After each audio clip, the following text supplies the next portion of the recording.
You know she's cheating on you? Asked me Shauna, who I would easily call my closest friend in the world. Her steely blue eyes were fixed on my face and gave me no real opportunity to brush off her statement. In the moments that followed her frank statement about ruining my day, I didn't know where to look. We were sitting on the back porch at her house. I sat there not knowing what to say or how to respond.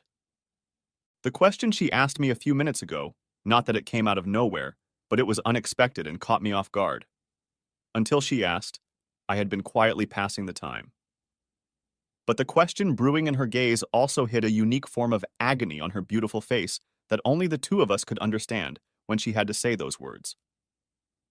After a few moments of avoiding her gaze, I looked at Shauna and held her gaze briefly, trying to wish that the last 30 seconds could be rewound. I knew Shauna wouldn't challenge me unless she had a reason to. I felt the muscles in my shoulders tense up, and I pulled my gaze away to look up at the cold, gray winter sky. For us natives of the coast of Byron Bay, Australia, this was the coldest time of the year. A chilly breeze blew in from the ocean as the two of us sat on her back patio, dressed in warm sweaters, drinking hot chocolate in the late afternoon. I studiously avoided looking at her and contemplated the clouds. I noted that judging by the movement of the clouds, we were in for a downpour or two in the next few hours, and possibly a good rain. Sighing, I picked up my half-empty mug of hot chocolate, watching the cloud formations move, briefly changing their shapes, occasionally passing a glimpse of blue sky, but then disappearing. I took a deep breath. The sunny sky, like my happiness, now seemed out of reach. No matter how hard I tried, thinking about the weather couldn't distract me from Shauna's unpleasant words. Still holding the mug of warm, sweet flavor, I stopped looking at the clouds and shifted my gaze to Maddie, my 8-year-old daughter, who at that moment was gleefully pushing her half-brother Greg on the swings in Shauna's backyard. The moment stretched for probably a couple minutes. Neither of us said anything else, and I knew Shauna was waiting for me to gather my thoughts. She knew I had suspected something was wrong for a long time. Excuses and sarcastic comments made me think of my wife. The time away from home, the decreasing amount of lovemaking, and even a few angry words that had caused me to sleep in the spare bedroom several times over the past few months had made me sullen and moody to everyone. But everyone knew I was a lover, not a fighter, and avoided confrontation whenever possible. And it wasn't that I was always everyone's doorman. I could stand up for myself and those around me when necessary.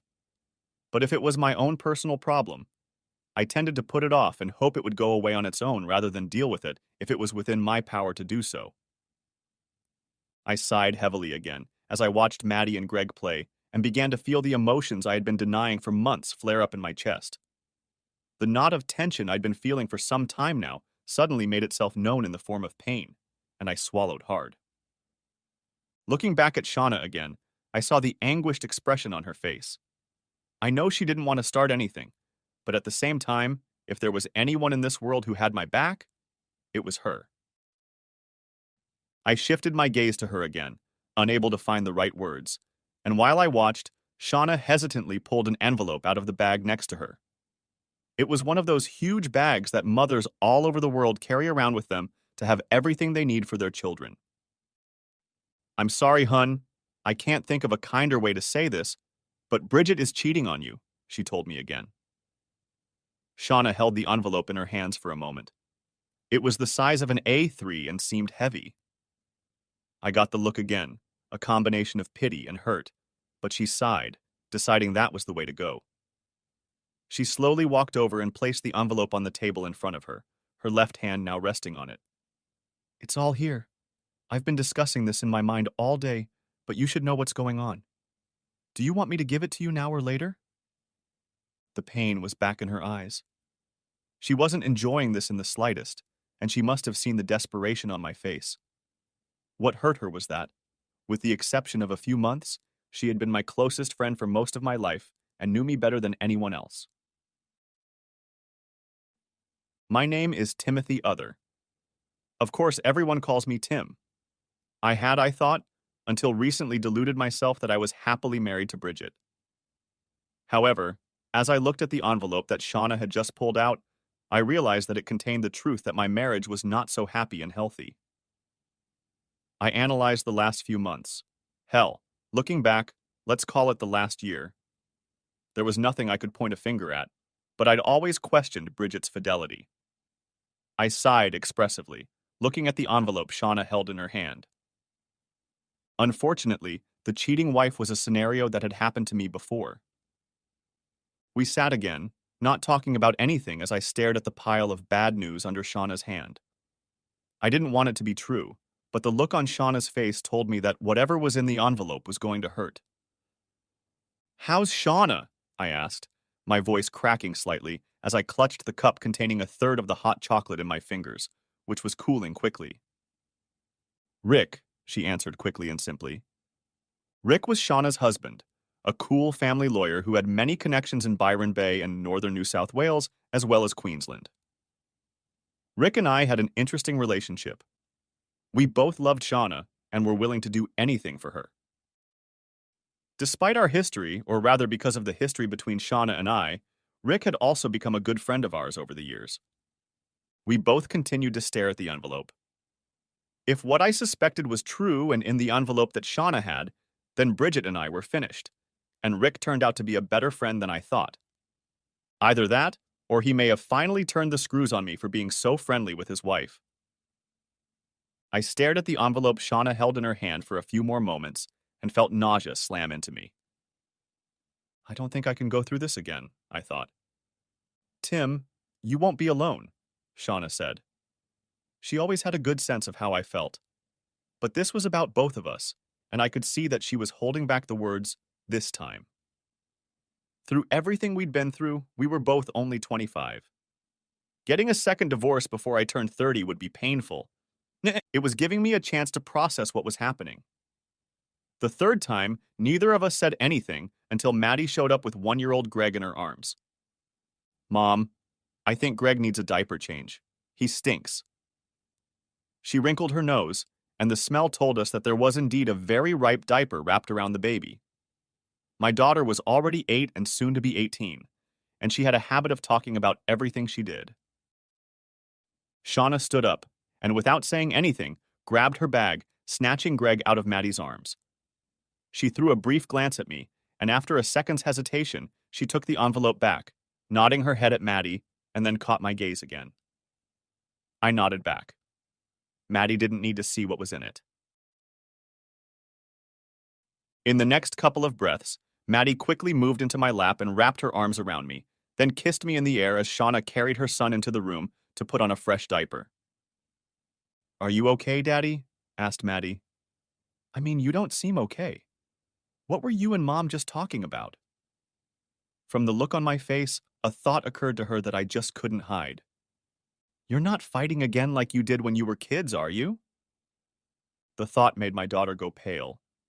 For as long as she could remember, her mom and I hadn't been a couple, but in her mind, we had always been best friends. But a few years ago, she asked why we weren't together if we loved each other as much as we told her. We did. Shauna and I told Maddie more and more as she grew up, but she was clearly bothered when she heard a few stories that Shauna and I might have been fighting. You see, Shauna and I were once married. We met in our 3rd year of high school, and within a week we were best friends. Friendship led to dating when hormones kicked in, and then, without thinking about the consequences, to teenage pregnancy. Our parents were shocked but supportive. We were young and thought the right thing to do was to get married, which we did right after Maddie was born. Turns out we shouldn't have. Yes, Shauna and I were best friends, but being married to each other wasn't right for our friendship. Admittedly, after Maddie was born and married, the love was there, and outwardly, we were a young couple in love. But a lot of little things accumulated that eventually broke us apart. No matter how hard we tried, we just couldn't be married to each other. One of the things that broke us was that I'm a programmer and a gamer. I started my first business at 16, was married at 18, had a kid, and all the while I was working 80 to 90 hours a week.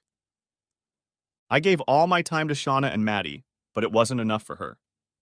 Like I said, it was the little things. Most people don't get stressed about kids and work until they are in their 20s and sometimes 30s. Shauna and I didn't have both until we were 18. Although outwardly they were supportive of us, neither of our parents thought we were going to make it work and made us both sign a prenup before we got married. Me because my parents were giving me startup money, Sean because when I failed in my business, they didn't want their daughter involved with it. The business was fine. It didn't fail. But 2 years later, I created a new business and attached the first one to it, creating Other Gaming. Today, even in my early 20s, I have a staff of 50 people in 3 different countries. They are programmers, testers, marketers, and a few administrators. Overall, Other Gaming brings in about $180 million a year through a series of mostly free-to-play games that have microtransactions built in. Microtransactions are what you buy in a game if you want to succeed faster than others. You can buy additional resources, time, or power-ups. Our profits are more modest than some other game companies, but that's no reason to be disgruntled, and we haven't yet had a fiscal quarter that our investors didn't like. Anyway, in those early days, Shauna and I loved our kid. We were best friends, but ultimately the only way I can describe it was that we just weren't in love with each other in the sense that a soulmate is. Like I said, we were broken by little things that you don't pay attention to when you truly love your spouse. If you don't, it drives you crazy. The path to the destruction of our marriage was inevitable. Tied up in business, I wasn't around like I should have been, and as a result, Shauna contributed to our demise much faster. Though perhaps the speed of destruction saved our friendship as well. Things were escalating.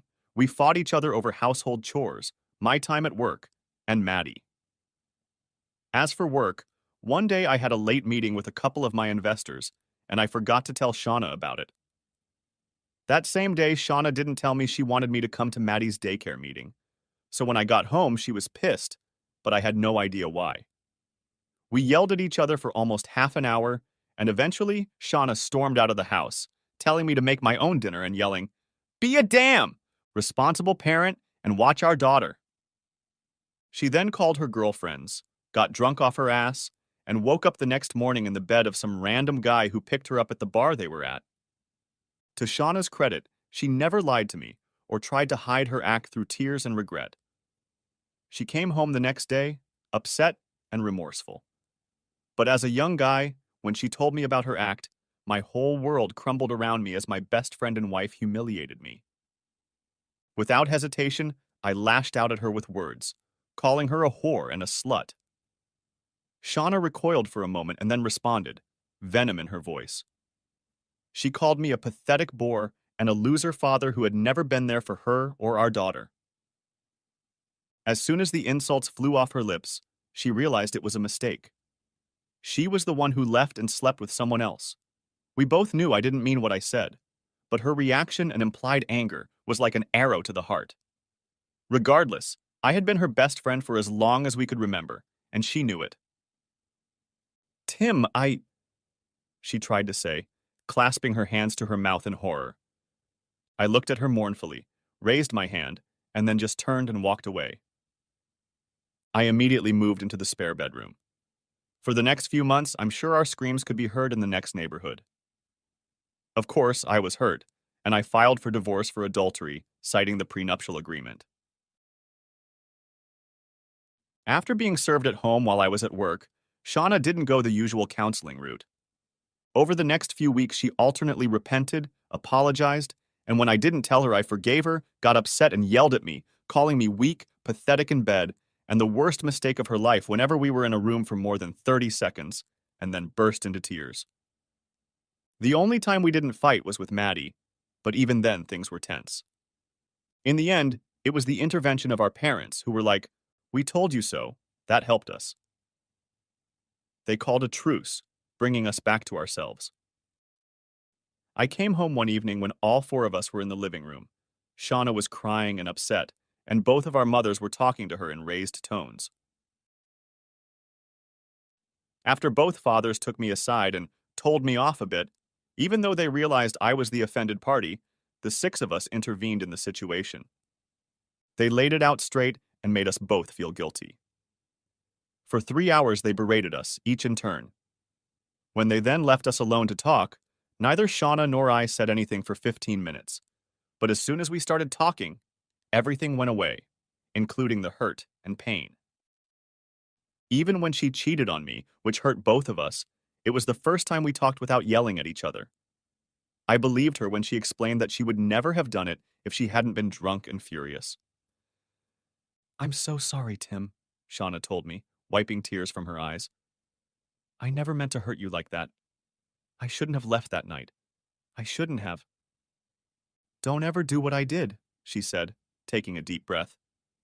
"I disrespected you. I was stupid, and even worse when I took my anger out on myself at you for cheating on you."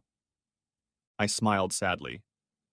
"And I'm sorry, Shauna. It hurt, and it still does. You're my closest friend. I had to forgive you." Shauna reached out and touched my cheek sadly. "Thanks, Tim. But what does that get us?" she asked. We talked for a few more hours. We agreed that if we stayed friends and rebuilt trust in each other, we couldn't be married anymore. For the first time in months, she cried in my arms. We never made love or slept in the same bed again, though. Over the next few days, we spent a lot of time together. We decided that raising our children together as friends, rather than as husband and wife, was the right way to go. The divorce went away over the next 18 months, and gradually Shauna and I became best friends again. We decided to bury the bitterness, and in the ashes of our marriage, we found that we had become as close as before, if not closer, gradually opening up to each other, trusting each other as we had when we first started dating. We hugged and even kissed chastely on occasion, but our romantic love disappeared with the divorce. I was sad, yes. I still loved Shauna with all my heart, but I'd rather have her as my friend and in my life, and we both destroyed each other by being married and unable to trust. Bridget and I started dating a little less than a year after the divorce, a week after Maddie's 4th birthday. Bridget was working with Shauna at the time, which is how we met. Bridget had been hinting at a date for months, once it became clear that Shauna and I had broken up. When I didn't ask her out, she took the initiative to ask me out herself. I asked Shauna if she was okay with me going out with Bridget. She hesitantly gave me her consent, but I could see that she was hurt that I was dating her. After the first few dates, I would often catch Shauna on my doorstep with Maddie the next day, and inevitably tell her about the time Bridget and I spent together. She was a true friend and never outwardly judged me in those early days. She was completely supportive of me, even when there were tears in the corners of her eyes. 3 months after my first date with Bridget, she got me into bed and rocked my world. In bed, however, Bridget showed me reality. About 6 months after we started dating, Bridget opened up and told me that around the same time that Shauna and I were going through our divorce, she was breaking off a long-term relationship that she called intense but unhealthy. Because Bridget and I had met several times when Shauna and I were together, she saw me as someone kind and loving who would care for her, not use and abuse her like her ex-boyfriend did. In terms of physique, Bridget was short but trim. When this was over, Bridget moved in with me, and I think things got even better. She was fun to spend time with, always laughing or asking how my day was going. She loved to go out, but also didn't mind when I wanted to stay home and snuggle in bed. After about a year of being together, Bridget started hinting at marriage. This time, it didn't take me long to propose.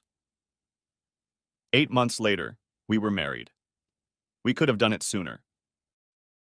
However, she was trying to convince me to drop the prenup that was a prerequisite to our marriage. My legal team was demanding protection, and the chairman of the board flew in from Sydney to sit down with Bridget and me and explain why the prenup would happen, or our marriage would not happen.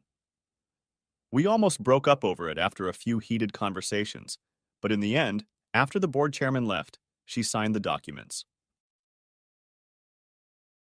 Other gaming was on the rise and was getting worldwide attention for a few of my new games, so my corporate lawyers and board of directors got what they wanted. While Bridget and I were getting ready to get married, Shauna had also met Rick, and as much as I wanted to hate him, I couldn't. Rick was friendly, a couple years older than Shauna and me. When I saw them together, I noted that he was a good match for her, complimenting her in a way I never could. It was almost the exact opposite of how Bridget and I had started dating. Rick and Shauna were indecisive, and their intimacy took time. Bridget and I started with lust. When Shauna pointed this out to me, we had several serious conversations in which we agreed to discuss our jealousy of our partners so that we would never go back to not being in each other's lives. As Bridget and I and Rick and Shauna became a couple, everyone knew not to let that get in the way of Shauna and I being girlfriends. For example, in the early days of Rick and Shauna's life, we almost fought over a few things. Well, that's not true. He smacked me on the lips once when he caught Shauna hugging me after I dropped Maddie off.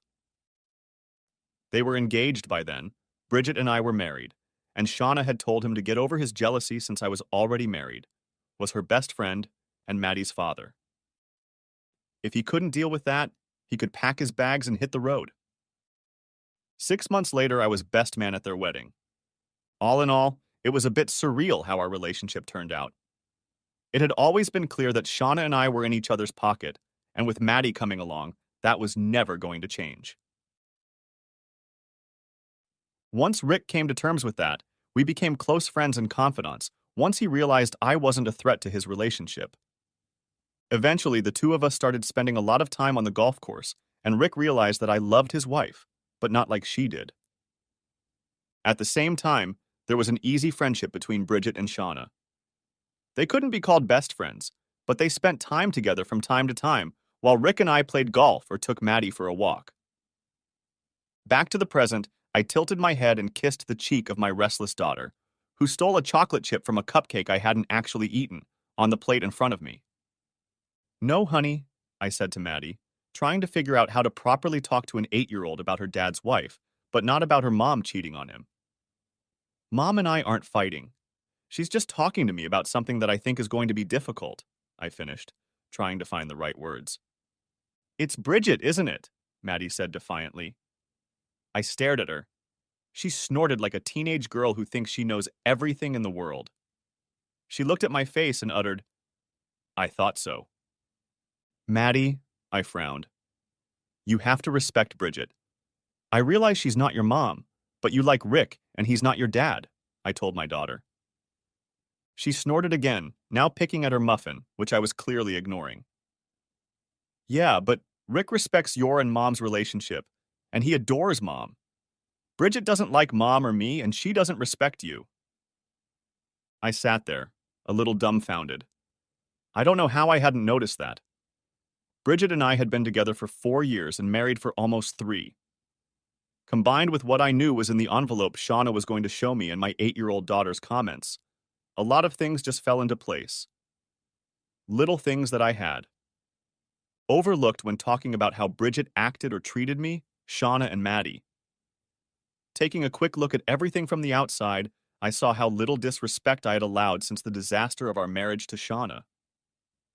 I wanted things to work out, so I had been more passive and condescending than I should have been, and Bridget probably knew it. We sat in silence for a few minutes, Maddie continuing to eat my muffin, until Shauna brought Greg in with a fresh diaper. Shauna looked at me and asked Maddie to take Greg to play, while Shauna and I continued to talk. Maddie started to protest, but Shauna overpowered her with her mommy voice. You can never argue with a mom's voice. We both looked after our daughter as she walked back into the backyard with Greg. She's almost got it all figured out, Tim. Maddie is almost too smart and sees things she shouldn't at her age, Shauna said as we watched her walk away with her brother. It was my turn to snort as we watched the step-siblings settle down in the sandbox, and Maddie started digging a hole that Greg thought was fun to push sand into. She must be getting it from you. I miss all that, don't you? I said sadly. I looked at the woman I had loved for so many years, and still love today. In many ways, though I hadn't yet seen the contents of the envelope, I felt despair. Moments later, Shauna was in the chair next to me, her arms suddenly wrapped around me, comforting me, and we both let the tears flow. If I was honest with myself, I knew that Bridget hadn't loved me the way she used to for a long time. I knew there were too many things that just didn't add up. I saw an envelope sticking out of Shauna's bag, so I released myself from her embrace and pulled it out, then sat down next to Shauna. I opened the envelope, and then Shauna reached out and put her hand over mine. Tim, she said, making me look at her. Nothing in there is going to make you feel anything but pain. Okay? She'd obviously already looked inside, and I nodded. I swallowed and, finding nothing else to do, opened the envelope, out of which fell 2 documents and a USB drive. The first document was a summary report of the times, dates, and locations where Bridget was being followed, as well as transcripts of conversations that were recorded on the USB drive. On the thumb drive was a combination of audio and video recordings that left no doubt that everything I read was true. I sighed bitterly as I returned the documents and USB key to the envelope, feeling bereft of many emotions, but I knew it would hit me hard later. Why? I asked, feeling something inside me die. Shauna didn't answer anything. I think she sensed some agony in my question. Tim, she started, but then stopped. I turned to look at my oldest friend, the mother of my daughter, my ex-wife, and my first betrayer. What's wrong with me? I asked, heaving my chest heavily. Shauna looked shocked by my question. Am I so pathetic that the women I love are forced to cheat on me? As soon as I said those words, I regretted them. Shauna reacted quickly. She kissed my cheek and then immediately put her arms around my neck and started crying, while I just sat there feeling betrayed. A moment later, she looked up at me. Tim, I'm sorry. I shouldn't have. I stopped her. No, it's me, Shauna, I replied in desperation. I shouldn't have said that. It's unfair, and I'm sorry I compared it to us back then. Will you forgive me? I asked. She pulled away and gave me a weak smile before kissing my forehead. Of course. Well, well, well, what do we have here? Came another voice. Looks awfully cozy, said that voice. Turning to face the newcomer, we saw that Rick was trying to look serious, but he wasn't succeeding, a smile playing across his face. He saw the envelope in my hands, and his smile went from teasing to sad.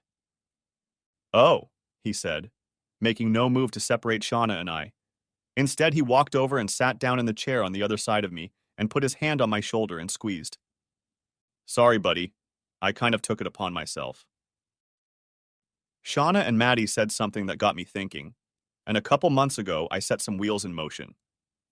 This private investigator I've used a few times. I just got the report yesterday, he said quietly, genuine concern reflected on his face. Have you looked at it yet? I asked Rick, and he shook his head. No, I haven't.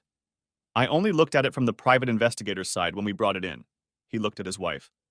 But from your reaction, I'm assuming you both have? We both nodded. Rick exhaled and leaned back in his chair. So, what's next? Asked Rick. I shrugged. Divorce. The 3 of us didn't say anything but looked back at the sandbox. Little Greg was lying in the hole Maddie had dug, and my daughter was filling her in while Greg laughed. Every now and then she would glance in our direction, but then turn her attention back to Greg. She knew it was adult conversation time. Despite the serious nature of the conversation, all 3 of us were smiling. Babe, Shauna asked Rick, is it appropriate for you to, she stammered. To introduce Tim? He asked, finishing the question. Shauna nodded. Yes, I can do that. Tim, would you mind? Rick asked me seriously, in lawyer mode. I nodded. Yes. I handed the envelope to Rick. You'll need this. He held it back out. It's your copy. I assumed you would pick one out yourself, and I have one of these sitting on my desk in my office. A prenuptial agreement? He asked. I grabbed my phone from my desk, quickly found the document, and sent an email with the prenup signed by me and Bridget to my new family lawyer. I laughed. I was sending the information to my ex-wife's husband. Shauna looked at me cheerfully. What's that for? To my divorce lawyer who is about to spew my cheating wife, I said, as Rick smiled his lawyerly smile that looked like the smile of a big white fish about to devour a meal. Married to my ex-wife, who? Technically, I said in quotes, I divorced for cheating on me and forcing a prenup on me.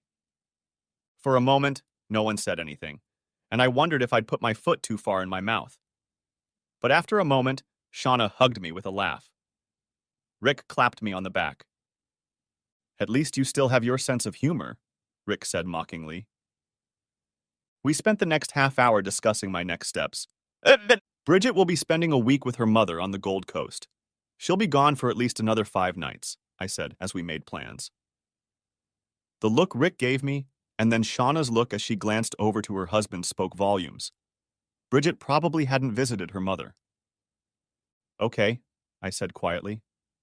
Well, I suppose I deserve it, but it'll give me a little time to get my affairs in order. Knowing my wife wasn't with her mother added a little more pain to the mix, sprinkled on the shit sandwich, so to speak.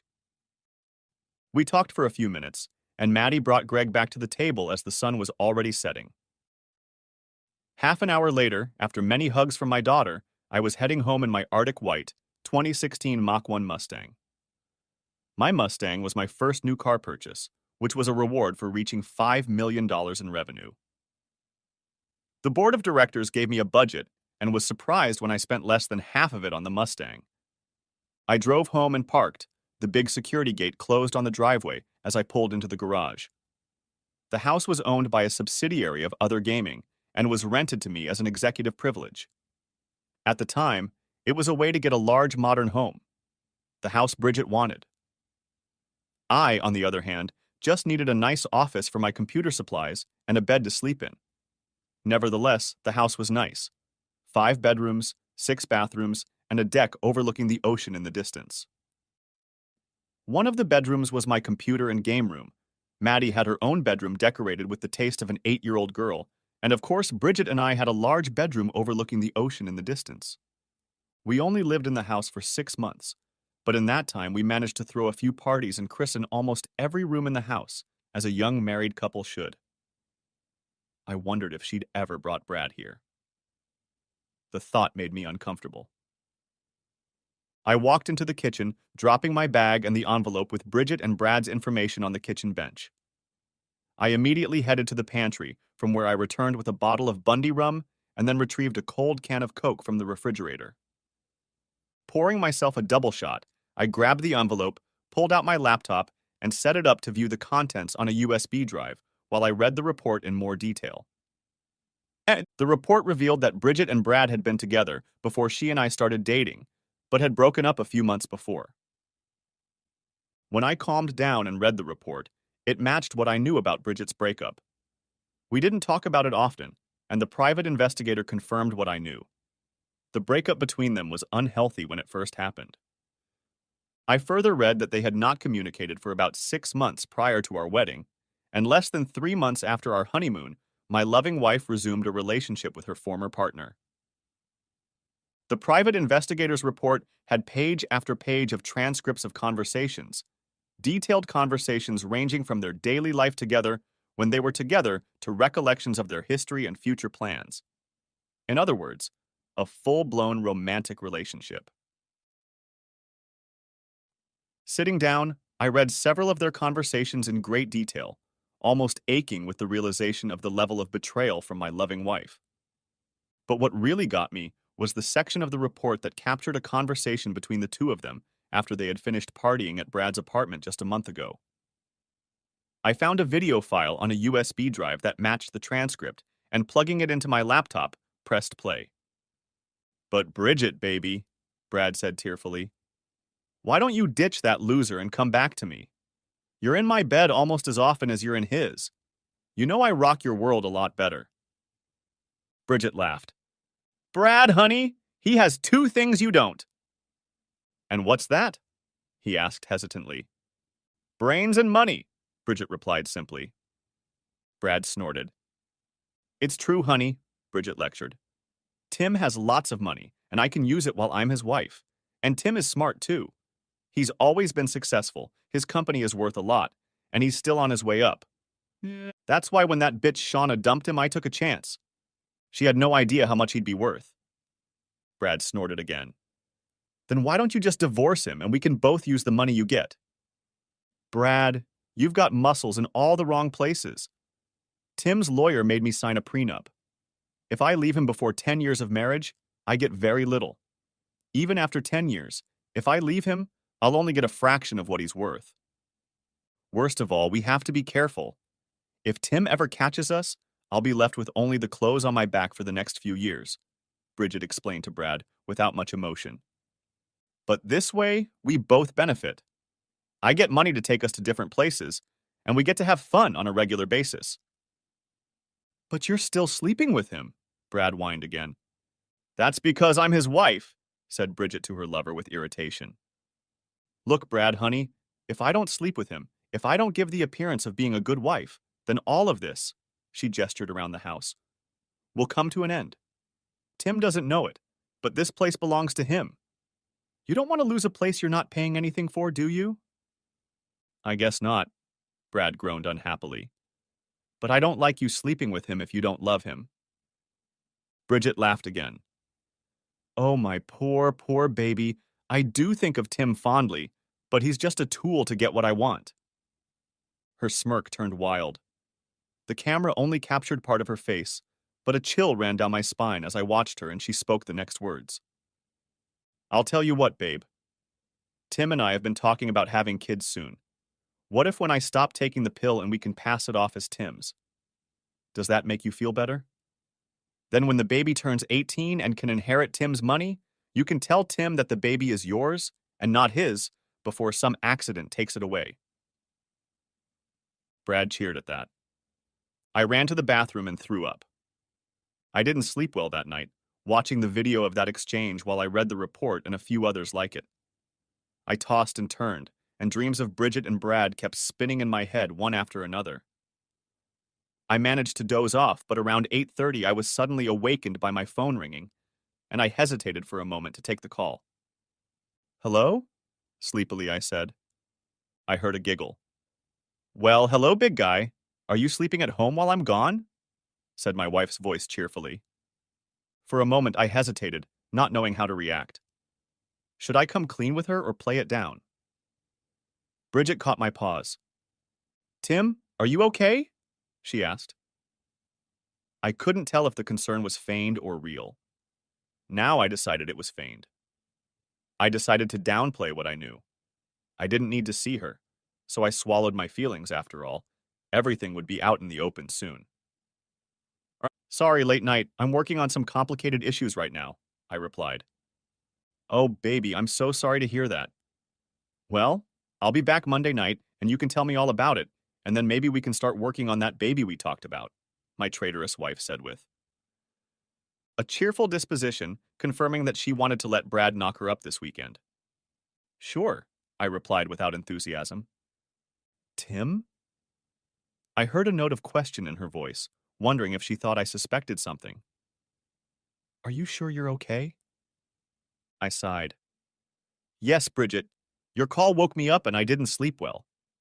I'm just a little out of it, I replied, trying to sound normal. She stammered, shit. All right, babe. I'll be sure to bring you something good to eat with Goldie, okay? Sounds good, Bridget. Have fun, I replied, trying to sound like a loving husband should. I heard Bridget exhale. She must have bought it. Okay, my husband. We'll talk later. Love you. Goodbye, I said, and hung up before anything else could be said. The comment about trying to have a baby hit me, and I spent the next few hours wondering what the hell she was doing trying to get Brad pregnant and then passing him off as her own. After her last period a few weeks ago, she threw away her pills with a song and dance, telling me it was time. I was pissed. I spent the rest of the day doing the usual things one usually does in the midst of betrayal.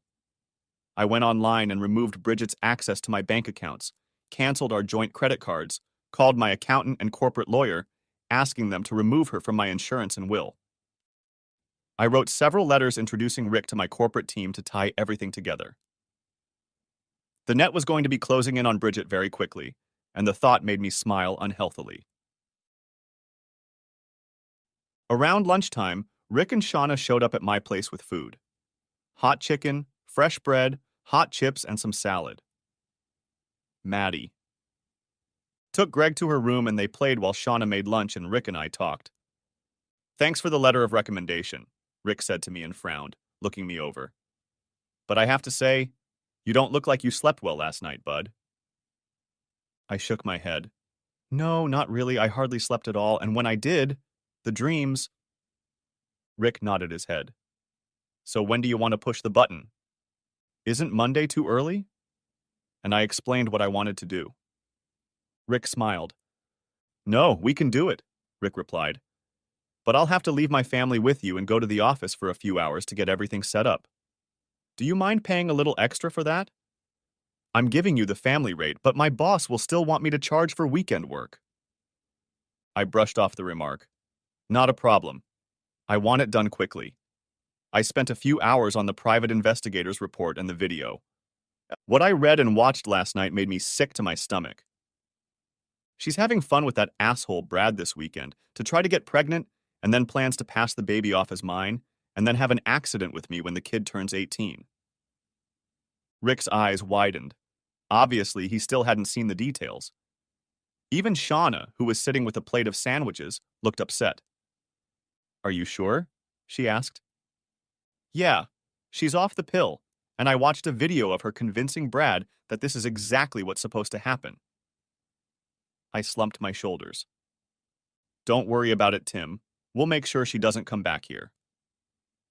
Rick said, I'll also draw up a restraining order against both of them to be filed Monday morning. And I'll stay here with the kids and help you pack Bridget's things, Shauna said. I ate lunch and the food made my stomach feel a little better. So when Rick left, I went to the spare room and grabbed a handful of boxes that we hadn't gotten around to throwing away since we moved in 6 months ago and carried them into the bedroom. Over the next few hours, Shauna and I boxed up most of her clothes, toiletries, and hygiene products. I put about a third of her jewelry, what she had before the wedding, in the bag. I kept the rest. I put a few of her shoes in the boxes, but most of those were left behind too. I had no idea what I was going to do with them. Maybe the homeless shelter? As the day went on, I made a few phone calls to get things sorted out. Rick called me 3 times about some details. The last 2 times he was much more somber, and I realized that he had started working on the private investigator's evidence. For some reason I wasn't surprised, but for some reason I was disappointed that I hadn't heard a peep from Bridget. When Rick returned early in the morning with Thai takeout, his mood was stormy and he hugged me, telling me how sorry he felt for me. At that moment I realized he was a real friend, not just my best friend's husband. I held out a note to him with a 6-digit code. What's this? He asked, looking at the note. Your new code for the front gate, I said. I rebooted the system, giving everyone a new code, and Bridget removed it. Great, Rick said. And we talked for a few more minutes, after which he bowed out, kissed Shauna, and went off to find his son, while Shauna and I got busy making dinner. Dinner was modest, and they ended up staying the night and most of Sunday, and headed home right after dinner. I spent quite a few hours with Rick talking about the divorce process. When Shauna and I broke up, there was nothing to share, as the other game was just beginning. However, after becoming successful, I always took care of Shauna and Maddie, far exceeding the required alimony. When it came to Bridget, the betrayal was deep and deliberate. I wasn't going to do much for her. There was so much more at stake this time, and I wasn't going to let Bridget get any of it. I was sure Bridget would blow the score, and Shauna had pointed that out when we'd discussed things on Sunday morning. I don't think she ever loved you, Tim, Shauna said, setting aside the private investigator's report. I'm sorry I didn't say anything sooner, and to be honest, I've never liked Bridget, but I couldn't stop at anything. I may be best friends, but given our history... I nodded. I was hoping you'd be okay. I know you loved her and let her get her way, but you let her act the way she wanted, Shauna said quietly, looking me straight in the eye. I'm not submissive, I whispered defensively. Shauna laughed. No, you're not, and that's not what I meant. I meant that you don't mind if people lead you to the next step. I've noticed that if you don't want to do that, you just go on your way. Bridget tried to take advantage of that. Sooner or later, the house of cards would have collapsed, and I'm glad it happened before the pregnancy. We talked some more, and a few minutes later, Maddie came back into the house, holding Greg's hands over his head as he waddled away, grinning like toddlers do when they get everyone's attention. We entertained the kids for the next 15 minutes before Rick went into the living room and got the kids to watch a movie. Maddie kept picking up on that, Shauna remarked as they left the room. She never liked Bridget, and no one messes with her dad. That's what I'm telling you for sure. Except her mom, I said jokingly, earning a punch on the arm. Tim, Shauna said, and the emotions in the room suddenly changed. I looked at my ex-wife and saw a sad expression on her face. She sighed. I know we've talked about this before, but I'm sorry it didn't work out, Shauna told me. But I hope you know that doesn't mean I love you any less. I nodded my head, suddenly finding it hard to swallow. Shauna continued. You're my best friend, Timothy Other. We made a beautiful little girl together. We went through hell and nearly lost each other. But you showed me true character by not burning me when you had the chance. But Shauna, I started to say, but she interrupted me. No, Tim, you didn't burn, she told me. Yes, we yelled and screamed at each other. I did things I'm terribly ashamed of, and yes, I called you a lot of names when we were in the middle of our divorce. But you never once treated me badly. You never once gave me any reason to think you weren't just an honorable man. Rick came back and sat down next to Shauna, put his arm around his wife and nodded as he heard the end of her words. Shauna told me a lot of what you both went through back then. Rick sat back down, a little deep in thought. Tim, as a lawyer, I can count on the fingers of one hand the number of people I trust in this world, and you are one of them. When Shauna told me to get my head out of my ass after our little run-in, I saw you in a whole different light. You never intended to steal my girlfriend. You just wanted to have a best friend and raise your daughter. As soon as I saw that, I knew something had changed for me. You were an honest, decent man who just wanted to do the right thing. Rick looked at me. Tim, I heard your comment earlier. You are by no means submissive. I've seen you argue with Shauna over things I wouldn't dare argue with her over. Shauna smiled at her husband's comment and then nodded at me. I've heard stories of you tearing your subordinates apart because they did something you told them not to. You're an alpha male, but the difference is that you play by your own rules, not someone else's. Most alphas are governed by FOMO, but you are not. Author's note. FOMO stands for fear of missing out. Make your point, babe, Shauna said. You're in lawyer mode. Rick and I giggled. Rick said, looking at Shauna. Tim, you're going to go through a lot of shit getting rid of Bridget, but you need to know that nothing is your fault. You were an attentive husband, and she took advantage of that. It will be her loss, not yours. We calmed down a bit after that, and Shauna offered Maddie to stay with me this week to keep me company. After thinking about it for a bit, I declined in case my relationship with Bridget went sour. I didn't want Maddie to be in the line of fire. Monday morning, I went into the office to work with a few managers on a few different projects. We were planning on releasing a new game in the next 6 months that would combine augmented reality with multiple platforms. This would be great if my personal life didn't get in the way. I got home in the early evening and began nervously pacing around, waiting for the confrontation to begin. A little after 4 in the afternoon, my phone rang. Tim, baby, my code isn't working on the gate, Bridget said in a super sweet voice. I can't get into the house. I know, I said simply and emphatically. What do you mean you know? She said with a slight concern in her voice. I took a deep breath. I know everything, Bridget. I know about Brad. I know about your plan to get pregnant and pass it off as mine and the accident you planned. I know you're off work every Tuesday and Thursday. I know you live with Brad in the apartment you made me pay for. I know about your disrespect for me, and above all, I know you don't love me. She was silent, mulling over my words. I didn't wait for her to respond. I know your code doesn't work, Bridget, because I've revoked your access to my home. You don't live here anymore, I finished. But Tim, how can you say that? I love you, baby. Bridget's words were sickeningly sweet, but there was fear in them.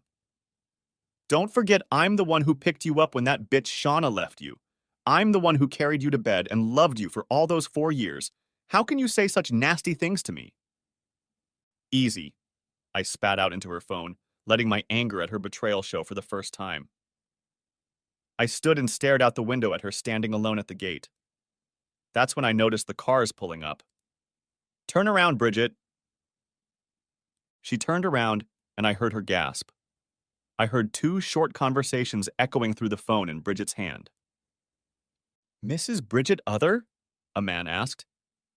Yes, Bridget answered, her voice trembling. You've been served, the guy said. It didn't have to be that way in Australia, but I wanted a statement. The guy continued. In the envelope is a divorce petition, a prenuptial agreement between you and your husband, and a notice for you and one Mr. Brad Houghton to vacate the apartment belonging to your husband within 10 days.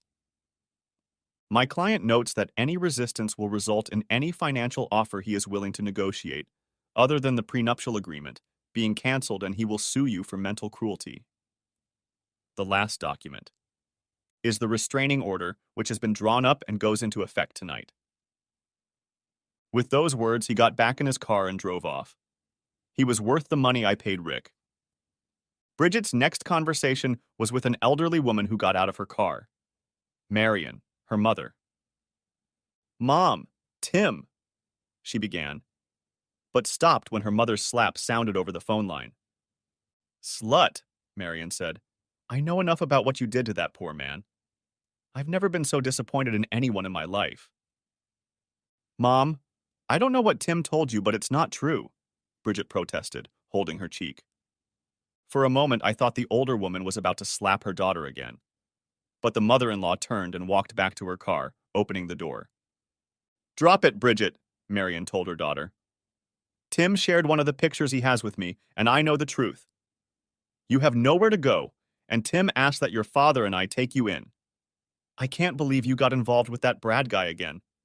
He's an absolute loser compared to Tim, her mother muttered. I was still listening on the open line. Tim was kind enough to move all your stuff over to our place. If I were him, I would have burned them. Get in, concluded Bridget's mother, ignoring her daughter's protests. Just then, Bridget realized that our call was still connected and brought the phone to her ear again. Tim? My soon-to-be ex-wife said uncertainly. Bridget? Said I, devoid of emotion. There's no fixing that now, is there? She said with a mixture of despair and hope in her voice. I laughed half seriously. Not a chance in the world. Follow the instructions in the divorce document and everything will be fine. I'm willing to be fair above and beyond the prenup, but it's worth it for me to make a little joke, and I'll make sure you're left with nothing, including your respect. I paused, and we were both silent for a moment. I did love you, Bridget, I told her quietly. But you threw that love away because you don't love me? You're a gold digger. Oh, and Bridget, I said, preparing to fire a parting shot across the bow. I didn't hear anything, but I realized she was holding her breath. Take a pregnancy test. If you're pregnant, we both know it's not my baby. And if you are, and you try to dispute my paternity, I'll grind you so dirty your grandchildren will still feel dirty, I finished harshly. As I hung up the phone, I heard her sobbing. I have to admit I felt better, empty, but better. The next month was like a roller coaster emotionally. I'd burrow into work or take Maddie for walks to distract myself. But when I slept, the dreams weren't pleasant, and I woke up several times swearing like a sailor. Bridget hired a lawyer and communicated with Rick. Rick believed they were going to challenge the prenup and demand a traditional 50-50 division of property. However, nothing had happened yet. I allowed Rick to put $30,000 on the table as a settlement, but so far they hadn't said anything. That weekend, however, things changed. I took Maddie to the beach with me, and we ate ice cream together, sitting on the sidewalk outside one of those little fish and chip shops from the 80s. You've probably seen them on TV, old beige brick buildings with tin roofs. The floors are linoleum, and you can smell the chip oil in the air as soon as you walk through the door. There are plastic, Tables and chairs out front, the atmosphere is casual. Everyone is walking around in shorts or bikinis, with towels over their shoulders or a surfboard under their arm. Maddie and I came for a swim. We both liked the waves. We swam, rinsed off in the freshwater outdoor shower, and then sat like father and daughter on pale blue and yellow plastic chairs and ate ice cream. The weather was chilly after winter, but one thing about Byron Bay is that if it's sunny outside, the water is nice, even if it's a little chilly.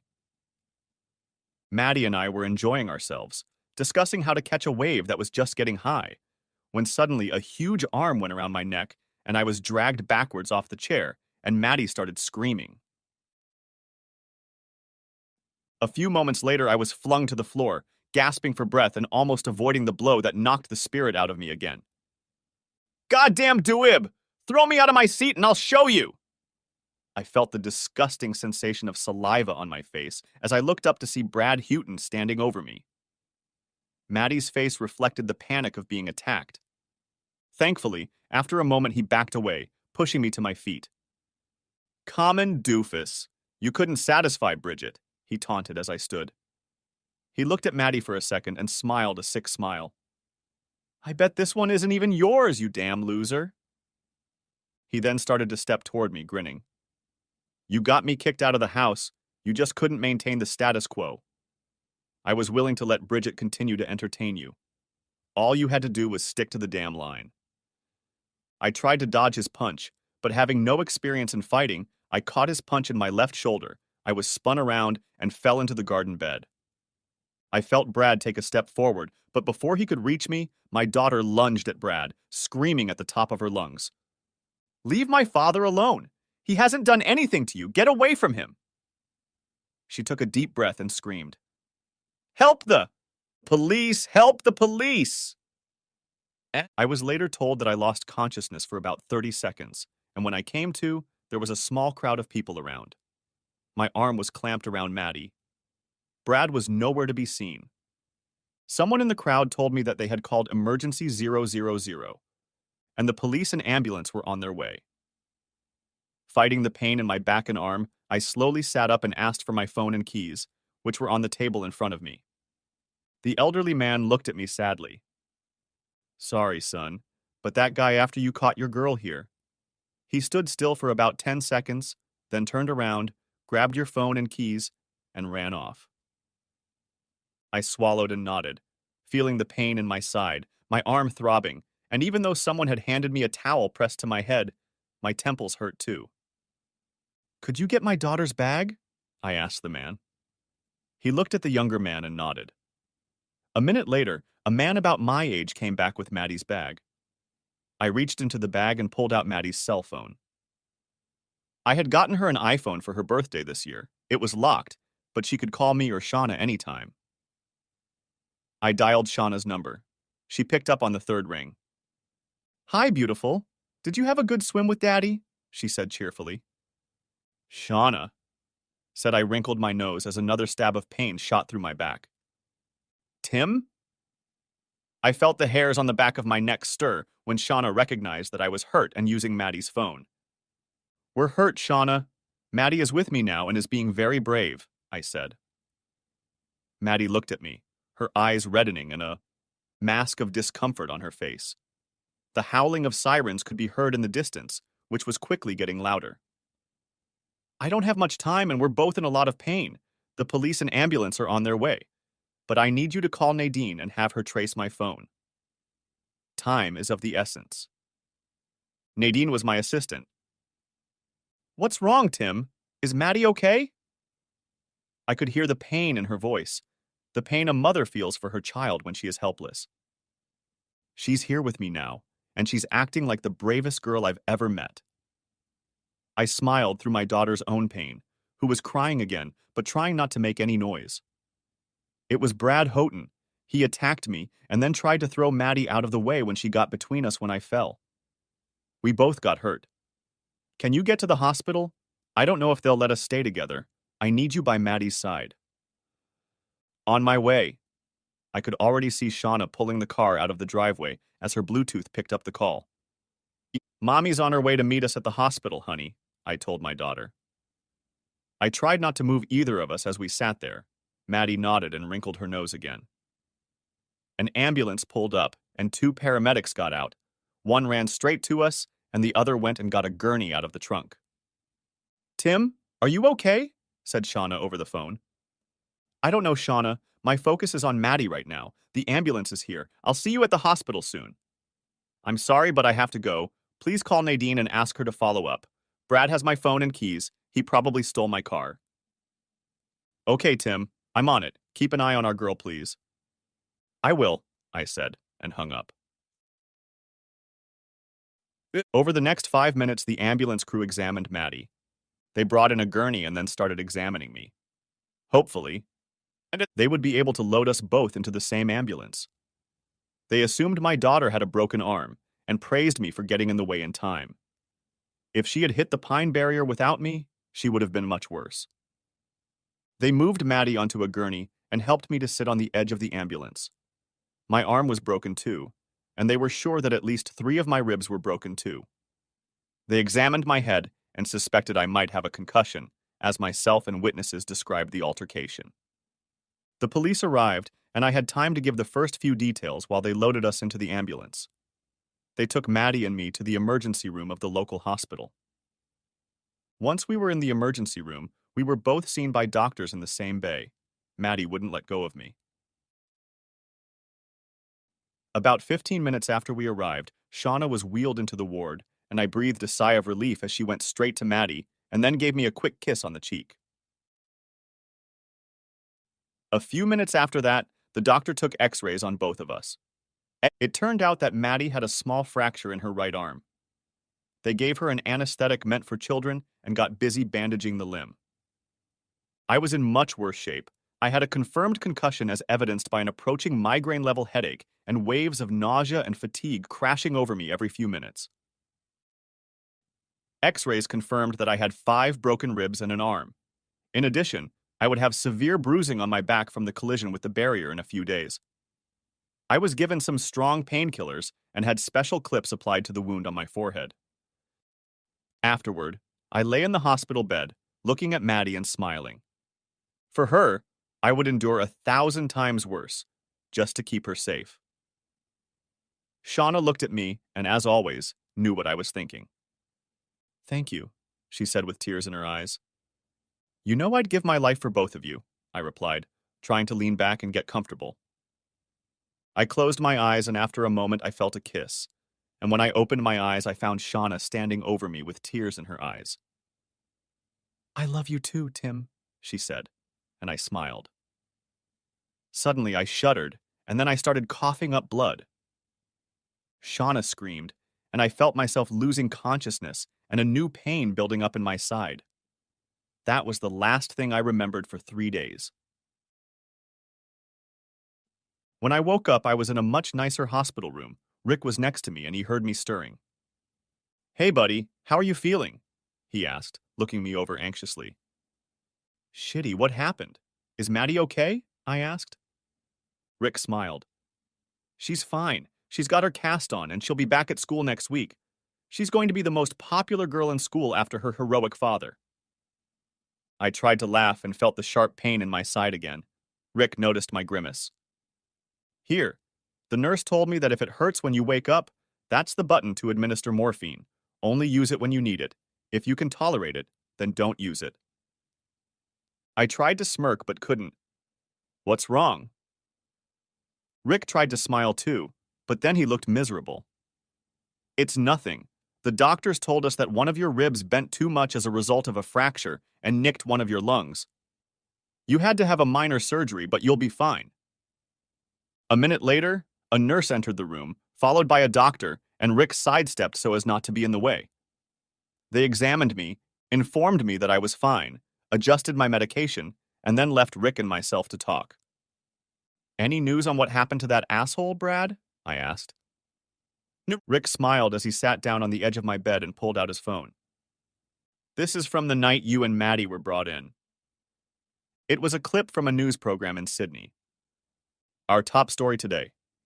The manhunt for Bradley Houghton is underway. Earlier today, Mr. Houghton attacked local Byron Bay businessman Timothy Friend. We're heading to Byron Bay Hospital, where Mr. Friend and his daughter are currently being treated. Carly is with you. Thank you, Sharon, said one of our local reporters, with the entrance to our hospital behind her. I had met Carly Ivins twice before when she interviewed me for the other game. Around 11 o'clock this morning, Mr. Other was attacked by the now wanted Mr. Bradley Houghton.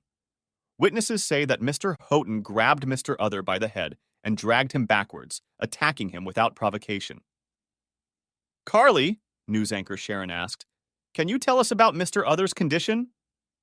Yes, Sharon, Carly reported. Mr. Other is in serious but stable condition after emergency surgery this afternoon. What else can you tell us? Asked Sharon, sitting at the news desk.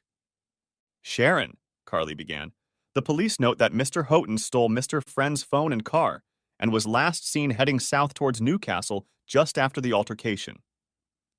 It is unknown at this time if Mr. Houghton is armed, but police say he is potentially dangerous. If he is spotted, call Crime Stoppers immediately and do not approach him. Good advice, Carly. Sharon paused briefly, reading the note lying in front of her. Carly, can you tell us anything about why Mr. Houghton might have attacked Mr. Other? Carly hesitated for a moment, looking for someone behind the screen. She must have gotten a nod as she looked at the sheet of paper in front of her. Yes, Sharon, there are some details about what caused the incident. Apparently, Mr. Houghton was recently evicted from an apartment that Mr. Other didn't know about. The reason is that Mr. Other's wife of 2 years, Mrs. Bridget Other, had been in a long-term affair with Mr. Houghton, which Mr. Other had recently learned about. Mrs. Other now lives apart from Mr. Other and is assisting the police in their investigation to find Mr. Houghton. Byron Bay is currently looking for one of its most successful businessmen. Mr. Timothy Other brings in over $70 million a year to the local economy, and his company, Other Gaming, recognized for some of the most innovative games available on the internet today, brings in more than double that amount to the Australian economy. We can only hope he makes a full recovery. We all hope so, Carly, Sharon replied in her anchor voice. Keep us posted on developments. She turned to the camera again.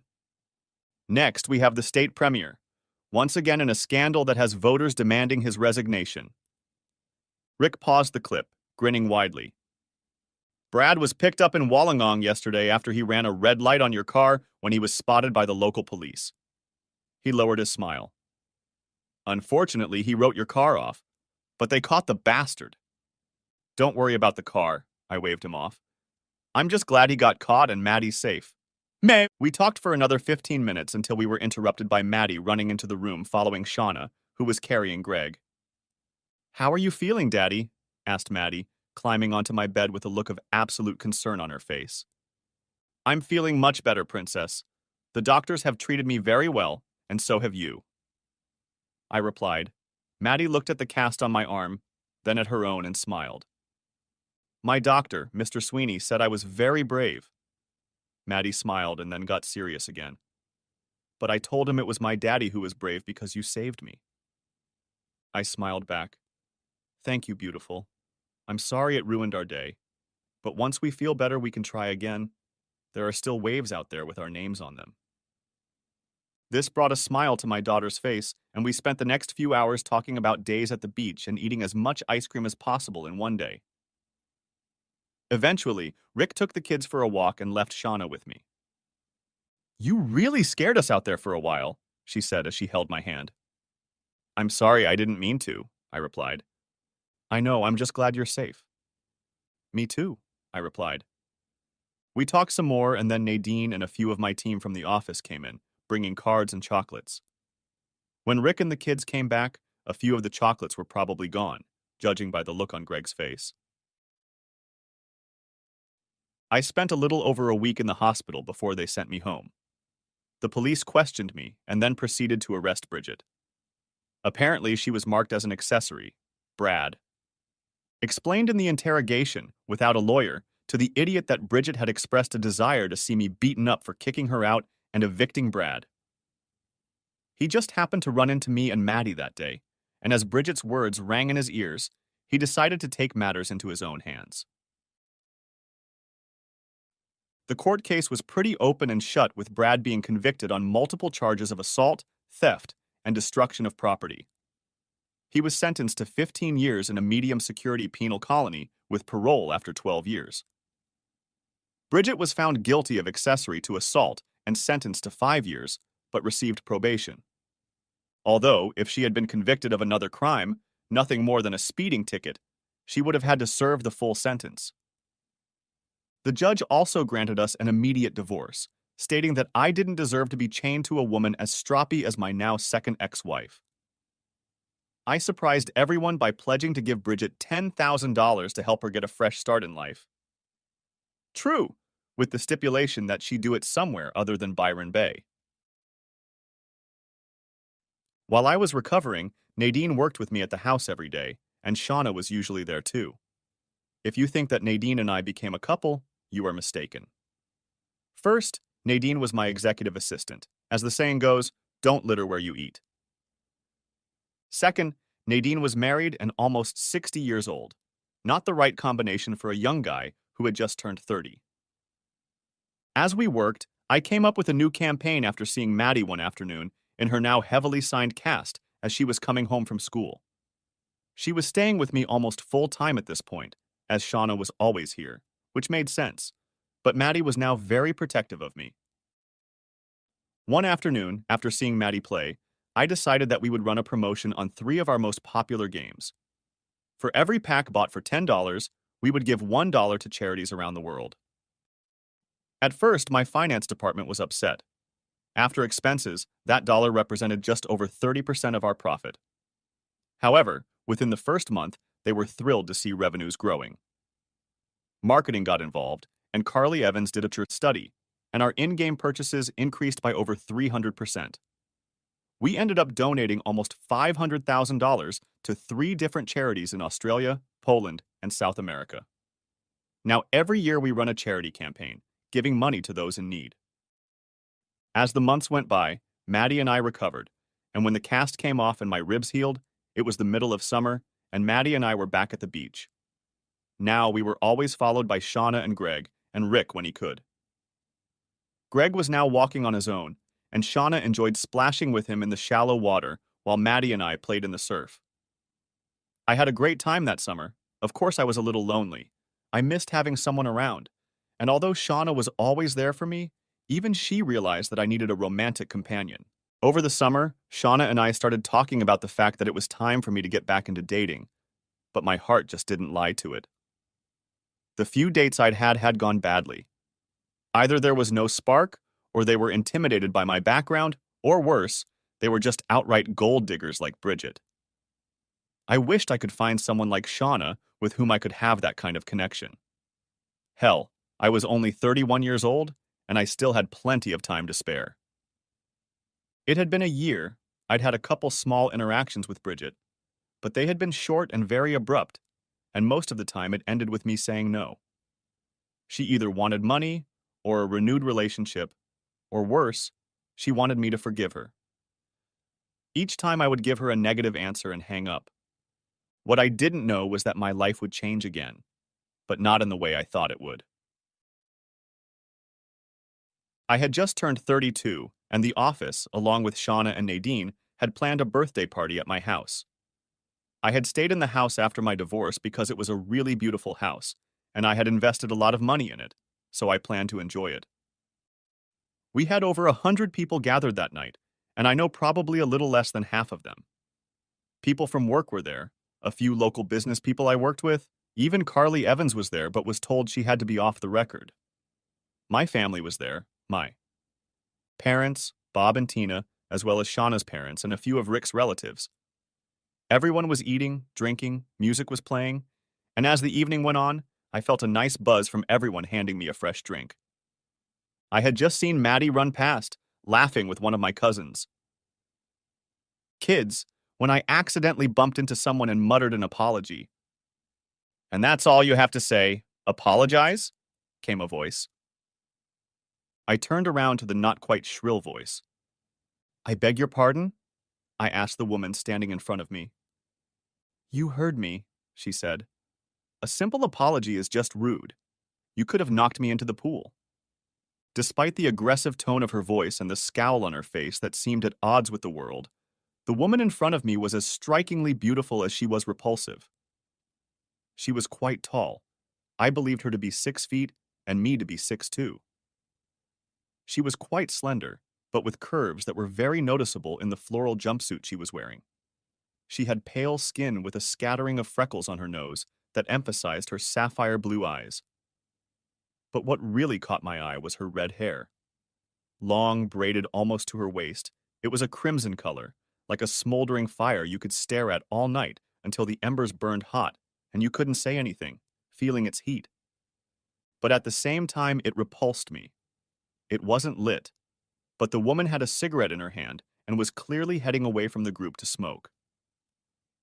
In my opinion, you can take the most beautiful woman in the world, with whom every man, woman, and child on this planet agrees, the perfect human specimen, stick a cigarette in her hand, and I recoil.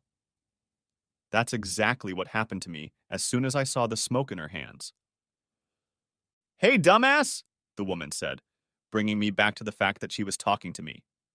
"Stop staring at me and tell me where I can go to hide from the crowd." You can't." I finally replied, "There are no smoking areas here, and if you want to smoke that cancer stick, you need to go outside." She snorted. "Is the guy who owns this place really that arrogant?" There was a contemptuous note in her voice that said she thought it was wrong that she wasn't allowed to smoke. "Yes," I replied, taking a step toward the woman. She looked toward the fence on the other side of the pool where no one was. "I'm sure he won't mind if I smoke where no one is. How about over there?" I looked at the corner she was talking about and shook my head. "No, ma'am. I don't think that's a wise idea. You can't smoke in here and there are kids around." She looked a little angry, but at the same time, at the mention of children, she started to put her cigarette away. At that moment, Maddie walked up with her friend and little Greg in tow. "Daddy said you can't smoke, lady. That means no smoking," declared Maddie authoritatively. "Is this man your father?" The woman looked at me questioningly. "Uh-huh," Maddie said, putting her hands on her hips. The woman took a small step back as Maddie, her friend, and now Greg all put their hands on their hips in a defiant gesture. "And everyone does what my dad says. If he says don't smoke, then don't smoke," Maddie said, with a note of sass in her voice. I thought I should intervene before Maddie went on a rampage. Even after all this time, she still lashed out at anyone she thought was lashing out at me. About a year ago, Shauna and I got her to start seeing a therapist. She had a few fights over me. It turned out that thanks to Brad that day, my daughter now wanted to protect me from everyone, believing I might die if I was hurt again. I took a step forward to turn to face the 3 kids, but at that moment Greg thought I was stepping forward to deal with the woman in front of us. He was already 3 years old, but along with his older sister, he was learning to push and was quite noisy. When I turned around, he stepped forward and pushed the woman slightly. We didn't think about the fact that we were all standing at the edge of the pool, and during our brief encounter, the woman stepped on the edge of the pool, balancing on her 3-inch heels. And Greg's slight nudge caused her to lose her balance and was about to fall. I saw it happen and reached out to support her, but it was too late. Her eyes widened with an expression of utter horror, and she clutched at my arm, pulling us both into the pool with a loud splash. I was no stranger to pool banter, and since it was my birthday, I expected to be thrown in there at some point. But whoever this woman was, she didn't. I surfaced laughing, while she surfaced spluttering and screaming like a banshee. "How dare you, you little—" And then she saw little Greg and stopped. You can't get mad at a 3-year-old boy. Instead, she looked at me, laughing, and the frown on her face deepened. "And you? How can you laugh? That's no reason to laugh," she scolded me. "Of course it's funny," I replied, holding back a laugh. "We fell in the pool, classic slapstick, what's not to laugh at? If you don't laugh, you'll cry, so get over it, Karen." "Karen?" She looked at me. "Who the hell?" She paused, looking at the kids who were giggling along with a few other people around them. "Who the hell is Karen?" she said, and the cigarette she had wanted to smoke earlier floated to the surface between us. The tiny bubble of air that formed on the surface and burst a moment later made me grin. I stared at her, almost turning the water in the pool into vapor, and couldn't resist another tease. I'm sorry. I don't know your name, but given your violent temper, your demand for a smoking area, and the look that says you want to talk to the manager, I thought you might be Karen. I watched her face start to turn bright red, and for a moment I thought I may have gone too far. I hesitated for a moment, seeing the pool sink an inch as the water evaporated to contain the heat the infuriated woman was radiating. For your information, mister, I'm not Karen, and I just needed a place to smoke out of the way so I wouldn't disturb anyone. She stopped, looking at me angrily and realizing what I had just said. I smiled. I'm not Karen, she repeated. My name is... Lily, yelled Rick, approaching with Shauna and a pile of towels. I knew you'd be nothing but trouble. Rick almost frowned as the woman I now knew as Lily, unfortunately not Karen, and I swam to the edge of the pool.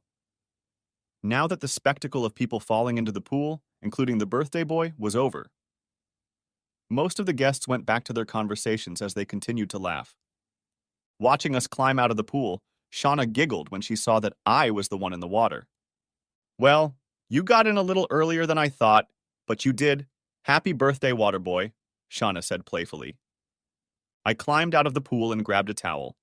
I dried my hair and turned to Shauna, doing my best impression of Blue Steel. Merman. 2 small coughs. Merman, I said, slinging the towel over my shoulder and walking away like a male model. Shauna doubled over with laughter. I caught the words, black lung. And water is the essence of phlegm, as she continued to laugh, and I quickly turned around, struck a pose, and yelled, Watch me turn left. As I continued walking, I heard several people laughing. Maddie and Greg, seeing their mother laughing, joined in. Rick was smiling and holding out a towel to Lily. Who is this Rick? Lily asked, wiping her hair with the towel. I could still read the frown on her face as I stopped several times to chat with the guests and laugh. He was the most smug, arrogant asshole here. He wouldn't let me smoke, damn it. Now it's all soaked. That dear cousin was our host, the birthday boy, Tim the other. Rick replied, holding Lily's bag as she wrapped herself in a towel. You mean, asked Lily, looking at me with widened eyes. I was acting out my fall into the pool with a few guests, caught Lily's gaze and smiled.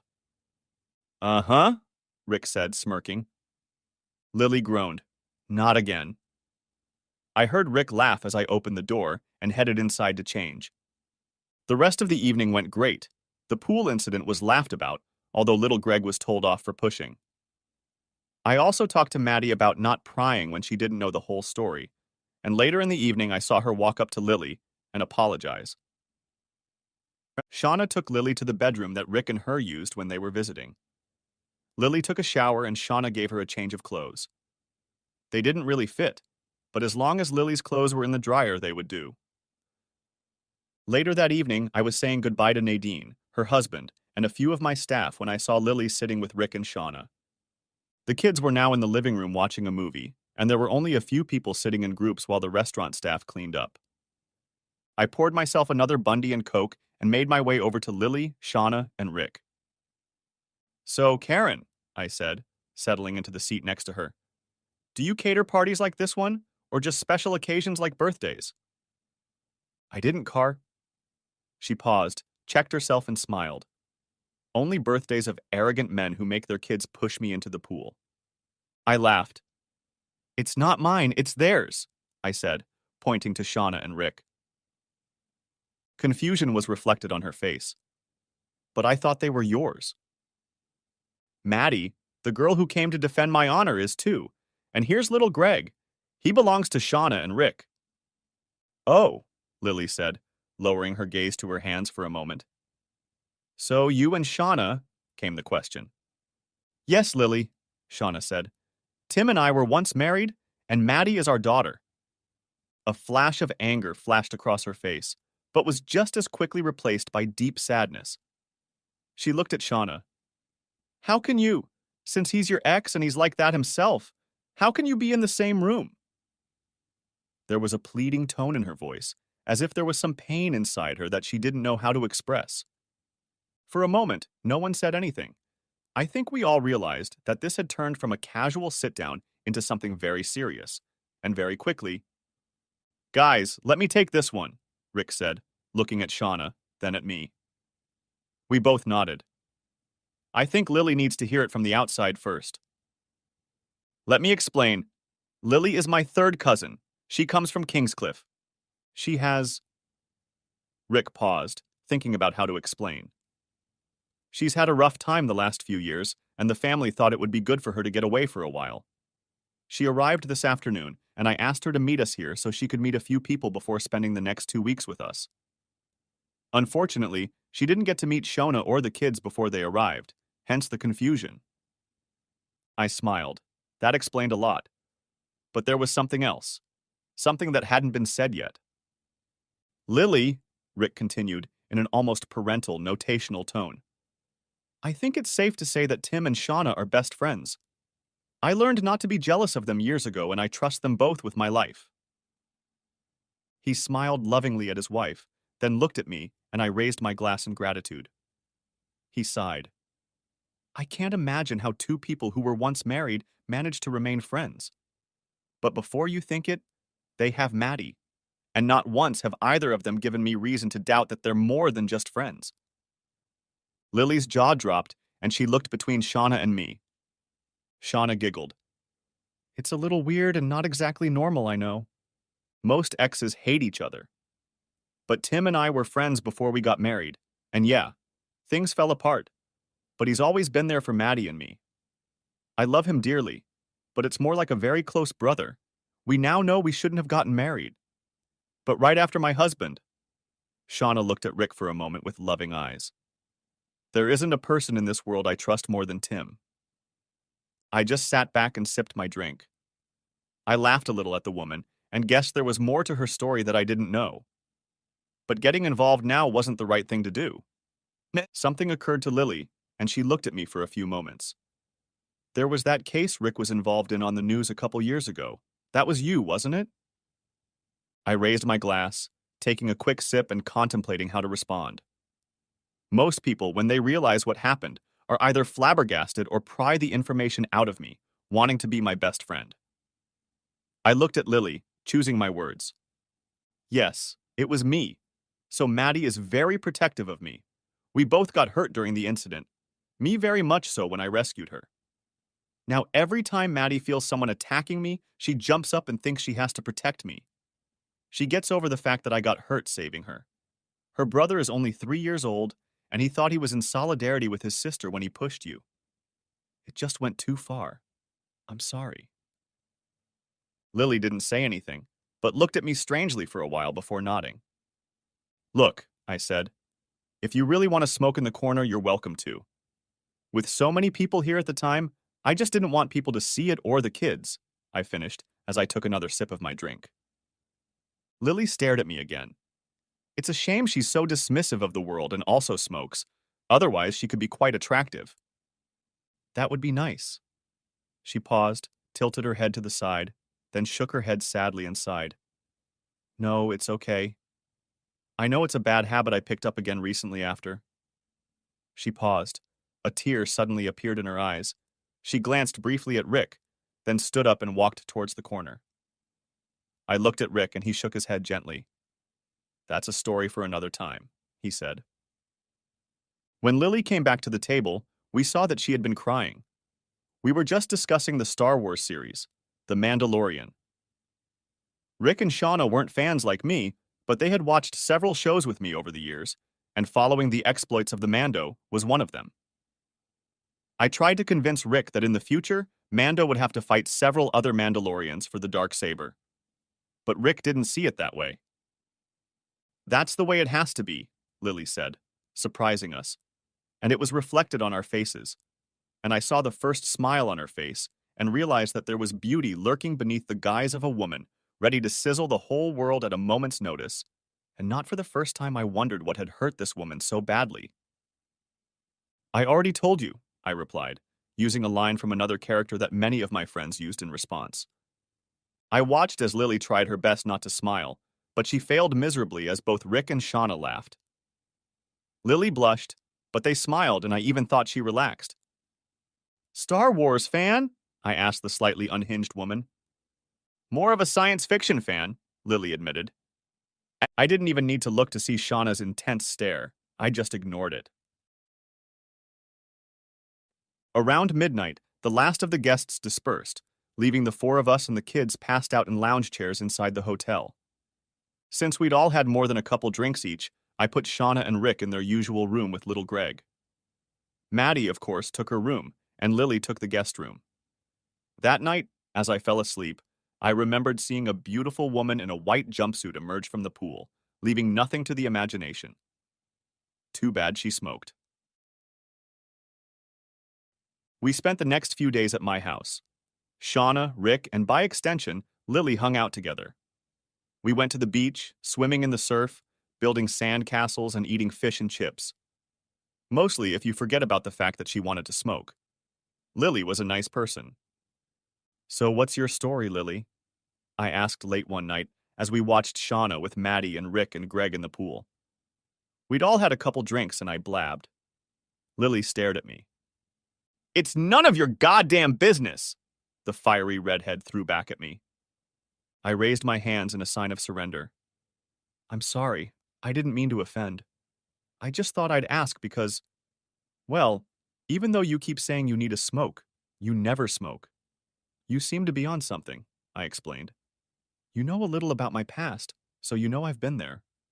And more than once? Lily looked at me critically and angrily, then sighed. I mean, she tried to begin. Take your time. We have all afternoon and I think they're all too busy to notice us, said I to the woman beside me. She took a deep breath, deciding something. I lost the baby, Lily said sadly. I didn't know what to say, and that admission surprised me somewhat.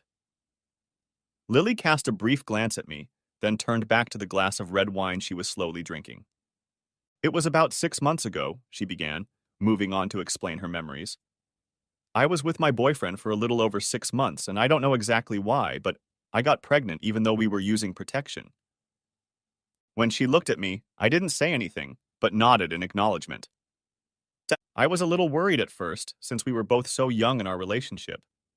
But less than a week later, I was happy with the idea. My boyfriend Aaron, he was less, she mused. Anyway, we fought and yelled at each other, and as soon as I started showing myself, Aaron started coming home later and drunk. Lily took a deep breath, her eyes becoming moist. One night, he came home really drunk, and I told him he had to start being responsible, because he was going to be a father. She looked at me again, and I tried not to move, not wanting to do anything to stop her from telling her story. We argued and yelled at each other for almost 2 hours. He was drunk and I was furious. I needed him to stay sober and help me while our baby grows. Lily paused for a moment, gathering her composure.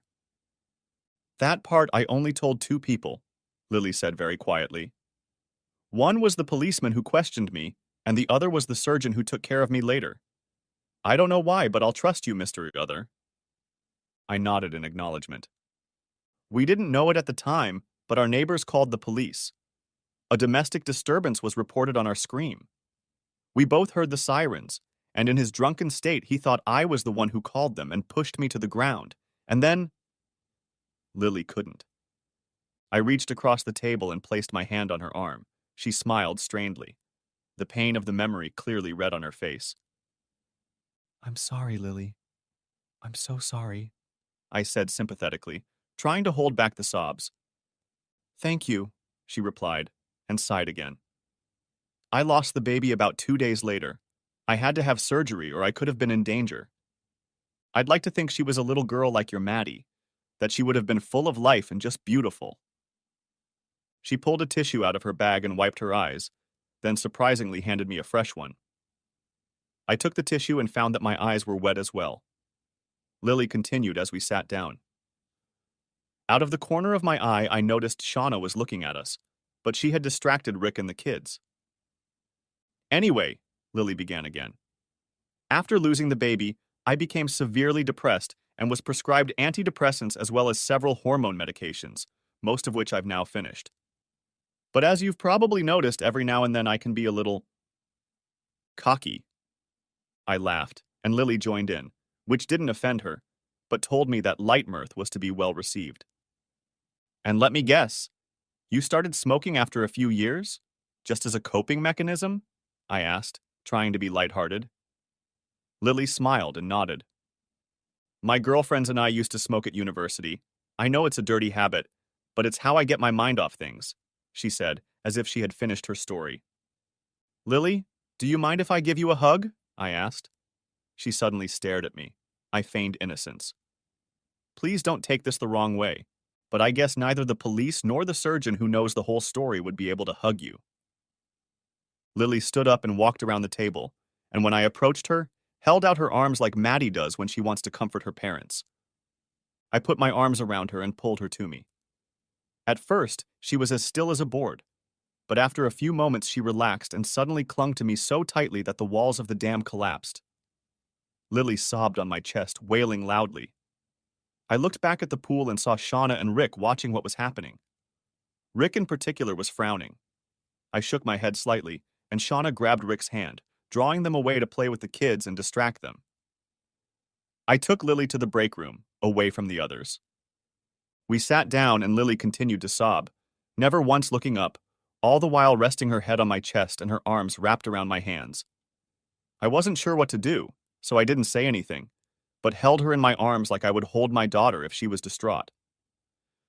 After about 10 minutes, Shauna and Rick pulled the kids out of the pool and took them into the house. I smiled as they tried to walk quietly past us. Shauna gave me a questioning look again, and I mumbled the word wipes to her. A few minutes later, Shauna returned with a box of tissues and a pitcher of water with 2 glasses, set them down, and headed back into the house. This activity must have thrown Lily off balance because she looked at the pool, then at me, then at the napkins and water. Her eyes were puffy, and the mascara she had used earlier had dripped badly. I took a tissue and wiped away her tears, then poured a small glass of water and handed it to her. Here, I said. She silently sipped the water and then settled back into my arms. Are you okay? I asked. Lily shook her head, then looked up at me and nodded. Yeah, thanks. I didn't realize I needed it. I smiled. It's okay. When I divorced Bridget, Shauna did something similar. I probably had worse makeup than you. Lily laughed, looking at the napkin in her hands. It's really special to you. Shauna, I mean, asked Lily. She's my best friend, and always has been. Shauna and I have been through hell and back together, and any time I really needed her, she was there for me, I replied. Even during your divorce? Asked Lily, and I sensed she was trying to find balance by asking about my relationship. I nodded. Even then. Sure, there was a lot of yelling, and even though we got Maddie in the bargain, we shouldn't have gotten married. But in the middle of it all, I realized that I was better off with her than without her. Just not to marry her. What about your second wife, Bridget? Asked Lily. I sighed. I hate to admit it, but I married Bridget out of calculation. It wasn't the smartest move, and if I had looked at things sensibly, I would never have done it. Bridget had been cheating on me for quite some time. I loved her, or thought it was love, but all the evidence I gathered showed that she never loved me. I was just a meal ticket. Lily looked up at me. I'm sorry to hear that, Tim. Despite the impression of a first-class bitch I gave you when we first met, you turned out to be a lovely person. Bridget was an idiot. Any girl would be lucky to have you. I raised an eyebrow. Any girl? I interjected. Lily nodded. Yeah, if only I could be like that. Before she could finish the sentence, I had already gotten to the point. I covered her lips with mine and kissed her. Her eyes widened for a moment, then closed, and I felt that hurt, angry, but beautiful woman pouring into me again. True, this time it wasn't comfort, but attraction. When we pulled away, we both smiled at each other, and Lily took my hand. That was unexpected, she said, smiling at me. I frowned. She noticed. But not unwelcome, she corrected quickly. That's right, I said, repeating my previous comment. Lily chuckled. For the next hour, as the sun dipped lower in the sky, Lily and I talked. We both delved into the pain of our past loves. She told me that her ex was now in jail on numerous charges, including assault and DUI. The night she was assaulted by him, he had gotten behind the wheel nearly 3 times over the legal limit. Jail was a good place for him. By the time the sun had set and the lights came on, Shauna and the kids were out of the house, followed by Rick with a pizza from Mom's grocery. Fresh and hot, with homemade Italian sauce, fresh mozzarella, and basil on a traditional pizza crust, cooked in a real wood-fired oven. The conversation was a little tense for a few minutes, but Lily deftly explained to Shauna and Rick that we were discussing some grudges from our past. She didn't go into detail, but she told just enough to appease Shauna's inquisitiveness. I knew Shauna would question me later. After dinner, we all went home. Maddie was with me this week, and Shauna and Rick took Greg and Lily to their place. Our hug with Lily was awkward, but there was a note of affection that neither Shauna nor Rick missed. As Maddie and I were getting ready for bed, Maddie let me know she didn't miss me either. Daddy, my daughter began, in a tone that suggested she wanted to talk to me about something serious. I sat down on the edge of her bed while she brushed her hair. You like her, don't you? My perceptive daughter inquired. I think I do, Maddie. She's been through a lot. In some ways, even more than we have. But we've only known her for a couple days. Let's give her time. We don't want another Bridget on our hands. Maddie snorted. I don't think Lily is like that bitch. I frowned upon hearing her words, Maddie remarked. Sorry, Dad. I meant that undeserving woman. I laughed. Maddie was growing up fast. In a few more years, boys would be in high demand, and then watch out world. It's okay, Maddie. Bridget was a bitch. Maddie and I smiled at each other. But just watch your words, please. And Lily, who knows? But what do you think? Maddie chewed on her lower lip for a second as she continued to run the brush through her dark blonde hair. You're right, Dad. She's not like Bridget, and Mom and I were watching you two this afternoon. Oh, you were watching, were you? I asked, smirking, and Maddie blushed. She likes you, Daddy. A lot, if Mommy and I are right. Just rest assured, Dad. I don't get that weird feeling I got from Bridget, but she's damaged too. We can all see it. She is. She's had to deal with a lot over the last few years, and none of it is her fault, I told my daughter. Like what? Asked Maddie. I can't tell you, Pumpkin. Lily told me in confidence, and I won't betray her.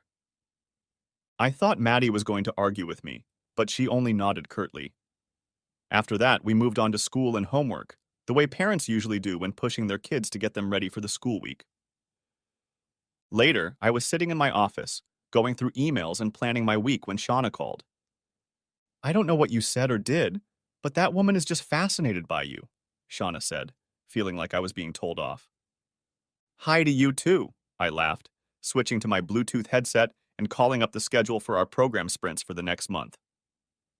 While Shauna spoke, I started moving tasks around the board, preparing them for review by our development teams next week. I'm serious, Tim, Shauna said to me in a conspiratorial tone. Lily did nothing but talk about how great you are all the way home and right up until the moment I called you. Rick told me he'd never seen her so devoted. Apparently, her old boyfriend was abusive and it didn't end well. It didn't end, I confirmed quietly. A pause hung on the other end of the line, and I could hear Shauna mentally going through the gears. She told you everything, didn't she? She asked me. Yes, she did, I confirmed. Shauna, Maddie already asked me about it, and I'll tell you the same thing I told her. That woman has been through so much that our problems seem small and insignificant in comparison. But she also told me about it in confidence, and even though you're my best friend and I love you, I can't say anything more than that. Shauna fell silent again, and I continued to stare at the sprinting boards in front of me. So you like her too? She said simply after a moment. I stopped looking at the boards and turned to face my office window. It was dark outside and not much could be seen. Although container ships could be seen passing by in the distance, their signal lights could be seen as they swayed gently back and forth. Yeah, I like her. She's articulate, witty, loves science fiction, doesn't mind that I'm a geek, I began. Shauna laughed. And don't forget she's gorgeous to death, Shauna finished. And I hadn't noticed, I said, trying not to give away the humor. We both laughed for a minute, teasing each other. Seriously, Tim, Shauna reasoned as we got back to serious conversation. She likes you for little more than a passing flirtation. In between talking about you, she often asks me about our relationship as well as Maddie. She's a little worried about you and me. I laughed. She shouldn't if there really is something there, and between talking to Lily this afternoon, Maddie earlier and now with you, I'm starting to hope there will be life after Bridget. Tim, there will be, Shauna said seriously. You don't mind if I speak on your behalf. After all, I'm your first love and best friend. I have unique knowledge that can either sell or scare you?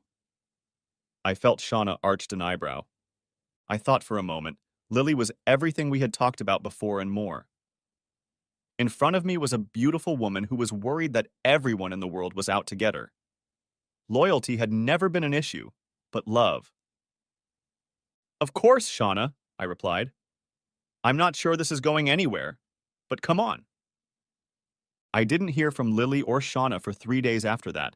Maddie was suspiciously quiet, and during dinner, she cast glances at me like something was going on. I, on the other hand, just burrowed into my work and let the geek take over. It was Wednesday night. I had just gotten back from the office and found Maddie, Shauna, and Lily sitting in my living room. Shauna and Lily had each had a glass of wine, and the smell of something similar to carbonara was coming from the kitchen, that distinctive and delightful aroma of white sauce and bacon. I greeted the ladies and excused myself for a few minutes to go to my office and make a work plan for the evening once Maddie went to bed. I wasn't sure how things would work out with Lily, so I decided to keep a low profile. Tim, Lily said as she entered my office. Dinner will be on, she stammered, looking around the room. Her eyes widened and she looked at the computer setup, an impressive multi-screen device. But if you don't know about computer equipment, it's the usual stuff you'd expect from a geek like me. What caught her attention, however, were the posters and frames on the wall. For almost 2 minutes, Lily walked over and looked at the posters and awards on the wall next to them.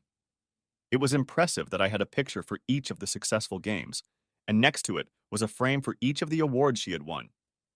It was a reminder of everything I had created at Other Gaming, and I must admit I felt a certain pride seeing it. In my office, the awards hung in a frame on the wall, but here, in my private space, I loved seeing the games I had created. I know this game, Lily said, pointing to one of the posters. I ended up spending a few $100s to buy the bonus packs. It was a good game. She then looked at another poster. This one too. I spent a few hours to level up. She then looked at another game, pulled out her phone, and showed me that she had this game. This game got me through that time in the hospital. I liked puzzles. When it was completely dark, I would escape to these games. Why do you have them hanging on your wall, Tim? I know you're in the programming business. Do you work for the people who make these games? Open Puzzle Build and look at the bottom right of the loading screen, I asked her back, noting the name of the game she was talking to me about. She looked over and her eyes widened. Other Gaming? Is that you? I nodded. I created Other Gaming many years ago, and all of these games are my creation. So you develop them? You own the company? These games? She asked. Her eyes widened, a note of disbelief in her tone. I grinned. Since I was 19.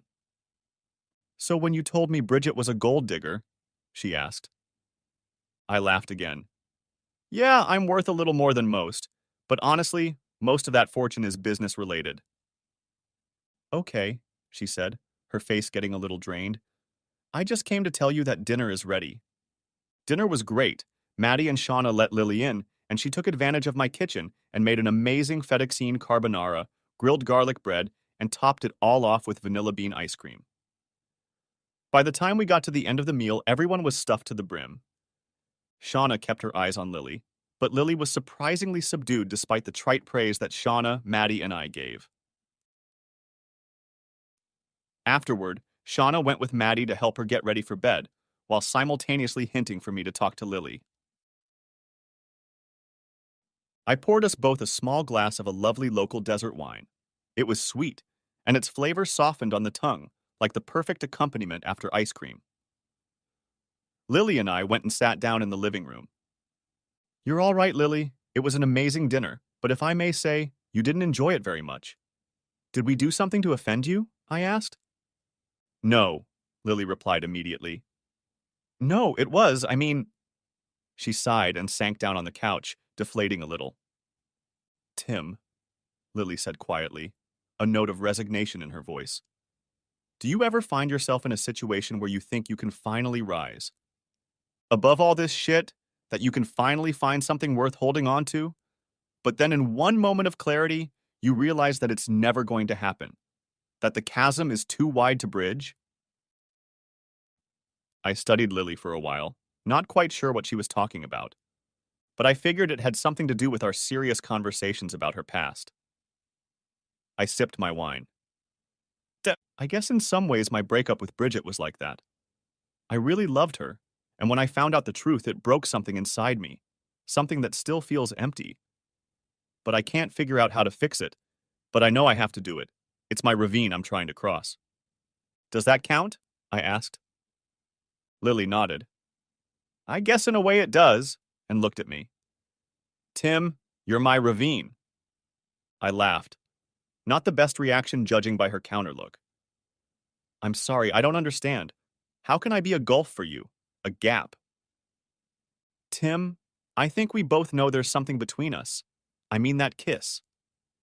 Lily smiled and blushed slightly, brushing a strand of hair behind her ear. I smiled as well. "That was amazing," I admitted. She glowed for a moment, but then she was at a loss for words and sank into despair. "All last week we've been socializing. I've gotten to know Shauna and Maddie. I've had Rick looking out for me. I gotta know you. The man who caused the kids at his birthday party to push me into the pool just because I wanted to smoke." She smiled, and so did I. "But tonight in your office, I saw that you're a chasm I can't bridge. I can't be the one," she said.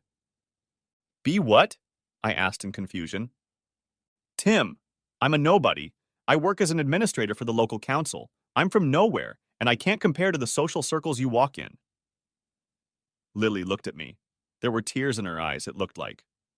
Her heart was breaking. "I make just under 60,000 a year. I'm broke, and I can't. I mean, I won't be a gold digger." Lily was on the verge of bursting into tears. "Sometimes I can be just plain fat." This woman was pouring her heart out, feeling that with my money, I would consider her a gold digger, just like Bridget. She had lost a child and was angry, but for some reason, before she even knew anything, she opened up to me. I suddenly realized what I had to do. "Lily, come with me." I stood up, took her hand, and led her out the back door. We walked hand in hand, and I could feel the hope emanating from her fingers tight around mine as we walked down the path to the backyard. There were no lights on, but the moon was full as we began to stroll by the pool. Suddenly, without warning, I picked her up in my arms, pulled her tightly against me, and jumped in, both of us fully clothed in the pool. As we submerged under the water, I let her go and we both surfaced. I started laughing and Lily hissed, just like she had the week before. "Lily, I don't care about your past. I don't care that you're broken. You're not nothing to me. You're beautiful, talented. You cared enough about yourself tonight to make an amazing dinner. And before you walked into my office, I assume Shauna and my daughter saw that you liked me and encouraged you to chase after me, right?" She nodded. "Lily, if Shauna or Maddie thought you were, as you say, a gold digger, you wouldn't have come anywhere near me tonight, let alone had a chance to talk to me this week. Trust me, they don't think you're anything. If you let me, I'd be more than happy to date you, and we'll see where this goes." Lily kissed me again. "Okay, Mr. Other, but only if you promise to stop throwing me into pools anytime you decide you need my attention." I laughed. "Sorry, but that's not a deal." I gulped and Lily laughed. But before we could say anything else, there was the sound of the door opening. If you need them, I'll leave some towels here. Maddie's already in bed and will be turning out the lights soon. She'll leave you two alone and I'll go home, Shauna told us with an obvious smile as she placed the towels on the table. She then walked over to the edge and sat down on the chaise lounge. Smiling, Lily put her arms around my neck. I love him, Lily, Shauna said to Lily, looking at her with a strained look. I love him like the brother I never had, and there's no one more important to me in the world than the man you're holding in your arms right now. So I'm going to tell you this once and only once. Treat him right and never take advantage of him. He deserves to be loved, loved for what a wonderful man he is. He will always have Maddie, Rick, and me. But he needs a partner. He needs to be able to give his soul to someone who will treat it with care and give it the respect it deserves. I think you can be that person, Lily. But if you hurt him, I will do everything I can to protect him, even against you. Bridget is only now beginning to realize this. Treat Tim right, and you'll never have to worry. With those words, Shauna stood up and walked away. Stopping half a dozen paces from the back door, she looked back at us with a mischievous glint in her eyes. Lily, watch out for Tim. He's good.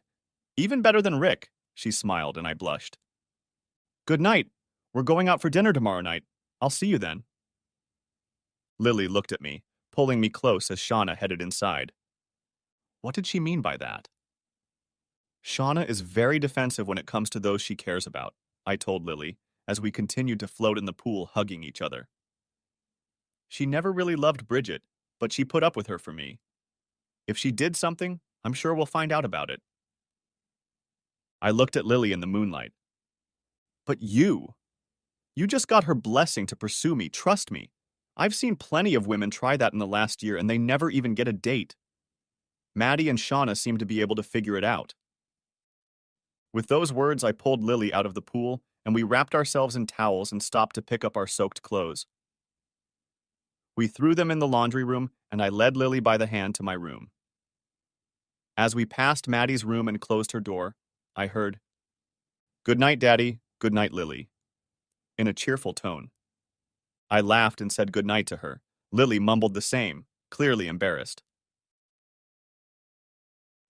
The next month was magical. Lily actually moved in with us overnight. It was a bit of a whirlwind, and we were constantly going out on dates, spending time outside. More than once, we both woke up late, and Nadine scolded me for missing our morning hangouts. I think she knew something, though, because a smile always appeared on her face when I was reprimanded. Lily, for her part, applied for and got a position on the local council, doing administrative work as she had done in Kingscliff. Her fear of not fitting into our social circles proved unfounded, as being a geek, I tried to stay as far away from glamour and glitz as possible. The first time I had to go on a trip, just one night in Sydney, Lily almost panicked. It had been months since that first night at the pool, and Lily was starting to worry if I wasn't in bed by midnight, which, being a geek, happened often. Traveling and not being in our bed brought back memories of loneliness. Eventually, I arranged a day off with her and took her with me to Sydney. I held my meetings, and she did a wonderful job of charming one of the board members into becoming my girlfriend. Around the third month, we exchanged an "I love you" after she pushed me into the pool before dinner. Being in the pool became a common theme in our relationship. A year later, I proposed, and I don't think I've ever seen Maddie and Shauna so happy. Our wedding took place on a Saturday afternoon in our backyard. Rick was my best man. Shauna was my maid of honor. When we said "I do" and our party said "you can kiss the bride," the photographer was ready when Rick and Shauna turned to us and pushed us both, you guessed it, into the pool. The pictures turned out beautifully, the smiles on our faces captured as we fell into the water hand in hand. Our honeymoon was in Europe, and we spent almost a month sightseeing and visiting almost every country. Lily and I found that we were very well suited for each other. Yes, we fought sometimes. But after the emotions were vented, we talked things out. I found that she was insanely jealous of me, and the only women who could talk to me without triggering her anger were Shauna, Maddie, and Nadine.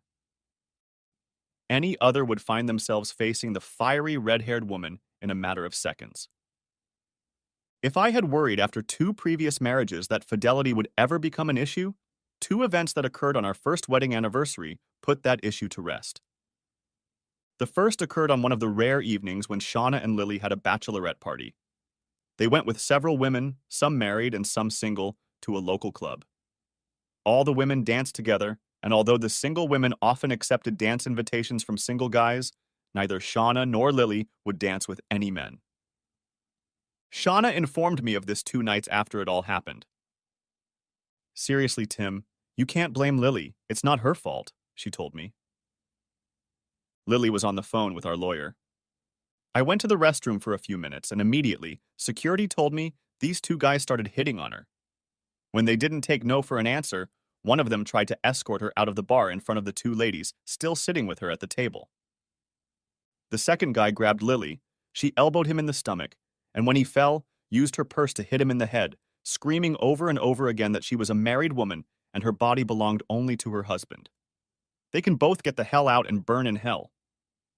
And things like that, Shauna told me with a grimace of amusement on her face. When the club's CCTV footage was shown in court, the charges fell flat, and the judge sentenced the 2 boys to 6 months probation with a warning to make them realize that no means no. And the second incident happened about a month after our first wedding anniversary. We spent it camping on Fraser Island in Queensland, relaxing on the beach. After that week, I realized why the locals use the term white pointers, as Lily almost never wore a tank top when we played in the surf. Anyway, I digress. The second incident happened about a month after that. Lily went to visit Bridget. It took about 60 seconds before Lily realized something was wrong. I had never shown Lily a picture of Bridget or described her. But she did tell me about an encounter she'd had that day when we were lounging at the pool. Rick and Shauna were sitting on the other side of us, and Maddie and Greg were swimming back and forth, playing with some toys in the pool. I wasn't expecting this. I just had an appointment with someone named B. Brown. When she walked in and sat down, I greeted her politely, but she just stared at me, Lily innocently recounted. I felt very uncomfortable when she looked at me, but despite her reputation as a bitch, Bridget didn't disappoint. My wife continued to recount her encounter with my ex-wife. Now I see why he likes you. You look much better than he described, the woman told Lily. Lily blushed, thinking she was addressing me. Thank you, Miss Brown. I like to think that my husband Tim finds me attractive, Lily replied. At that, the woman in front of her frowned, then smiled, but it wasn't a very pleasant smile. Oh, I didn't mean Tim, I meant Aaron, the woman said. Lily gasped. Whoa, what? Why did you mention Aaron? How do you know him? Asked Lily, now concerned about who this woman was. A sly smile blossomed on the woman's face. Aaron and I know a lot about you. We've been following you for a while. After he got out of prison, I tracked him down to take you back, the woman said to my wife with a sly smile. Lily shuddered. Aaron was a part of her past that she still had a hard time coming to terms with. Why would you do that? I'm married now, my wife said, starting to blush.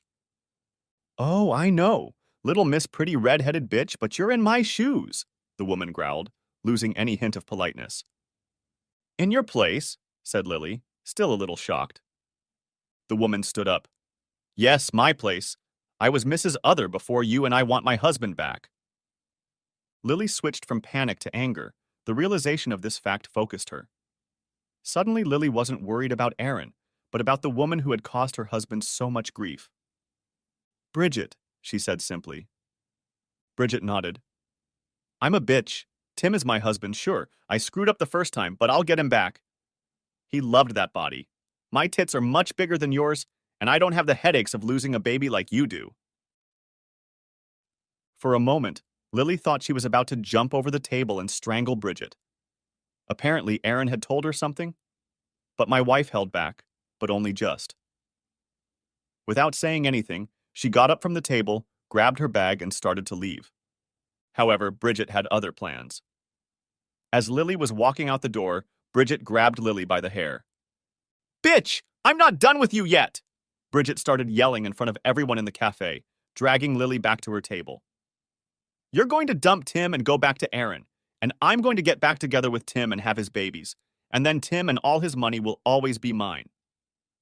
Bridget grabbed Lily's arm and spun her around to face her, but didn't notice as she threw a punch with her left. My beautiful red-headed wife took advantage of the moment to catch Bridget off guard, and her closed fist landed in the other woman's face. The blow stunned Bridget, and she let go of Lily's hair. Lily quickly followed, reached out, tripped Bridget, and felled her to the ground face down, putting one of her hands behind her back. Someone call the police, Lily said to the witnesses in the cafe, and one of them replied that he already had. My wife then recounted how she had come up close to Bridget, almost in a whisper, holding Bridget face down, clasping her hand, and Lily's knee was now in the center of her back. Listen to me, slut. You had your chance, this man can't be poached. You should know that Shauna will make sure your body is never found if you try to do that. Bridget resisted, but sank to the ground at the mention of Shauna. And you know, I have no problem helping her dig a hole. But he owns me, Bridget, not the other way around. And as for the kids, don't worry, I was going to tell him tonight, but I guess you'll be the first to know, and Tim will be a father again. The doctors confirmed this morning that I'm pregnant. Bridget groaned. And knowing how good Tim is at injecting that lovely baby dough into me, I wouldn't be surprised if it was twins. The police showed up after that, and very quickly Bridget was arrested. Lily was questioned. But everyone noted that Lily had only acted in self-defense and restrained Bridget. After finishing her story, Lily told me that she regretted telling Bridget before she told me she was pregnant. I laughed and told her that it was okay, that Bridget could get hurt because of it, and that I was glad my wife and pregnant children were okay. And Bridget was released the next day and served with a restraining order against Lily, Maddie, Shauna, Rick, and Greg, and of course me. We never saw her again, but a few years later we learned that she had married some drug lord on the Gold Coast. It wasn't long before she was arrested, and her husband and a few others got jail time. We also learned that Lily was carrying not twins, but triplets. It was 3 o'clock Wednesday morning when Lily went into labor. Connor, Adam, and their sister Jessie were born via C-section not 2 hours later. The doctors didn't want to risk triplets and complications. I was by Lily's side the whole time, on the other side of the curtain in the operating room. My wife was brave, and I loved her even more for it. I took a 3-month vacation from other games to help her, along with a full-time nanny, Maddie's curious older sister, and of course Shauna, Rick, and even little Greg, who wasn't so little anymore. I did the diaper business. I'd forgotten how bad those early diapers were, and if you multiply that by 3, the house smelled a little weird for a few more years. But as with all things, we got on with life, and Lily and I had a few fights when we were exhausted. I think I just walked away one day, going to Shauna and Rick's house before I calmed down. Now the triplets are 3 years old, and we spend our typical Saturday afternoon by the pool at our house. 15 minutes ago, I threw Lily into the pool for dropping a crude joke about how William Riker in Star Trek hits on all the women, so I should be more like Riker and hit on her more often. I did just that and dropped her in the pool. She responded by grabbing me with a big smile and pulling me with her where we laughed and kissed.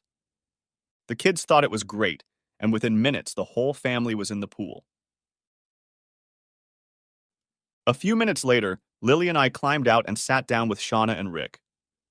Shauna was still my best friend, and I couldn't have done it all without her. A couple years later, Lily and I sat down and talked with Shauna and Rick about Lily's past. Rick didn't know everything, and it made the four of us even closer. So on a lazy Saturday afternoon, Shauna pulled out a deck of cards while the kids played. The adults got down to serious business. "She's cheating on you," Shauna said, leaning over and whispering in my ear as the two of us watched Lily from across the table. For a moment, I almost panicked. The last time Shauna had said those words, my world had nearly collapsed. But this time I smiled. "I know," I whispered back, and Lily smiled back at me. I looked back over my shoulder at the large mirrored doors reflecting the view of the cards I held in my hand. The angle was perfect, so my wife could see what I had in my hand. He knows what's good for him, Shauna, Lily said with a smirk, laying down the next cards. He knows that if I win now, he'll win later, she said, casting a knowing look at me. And to answer the question, yes, I did win later, and twice at that, but that's a story for another time. The end. Thanks for watching. I hope you enjoyed it, so subscribe to my channel and watch the next video.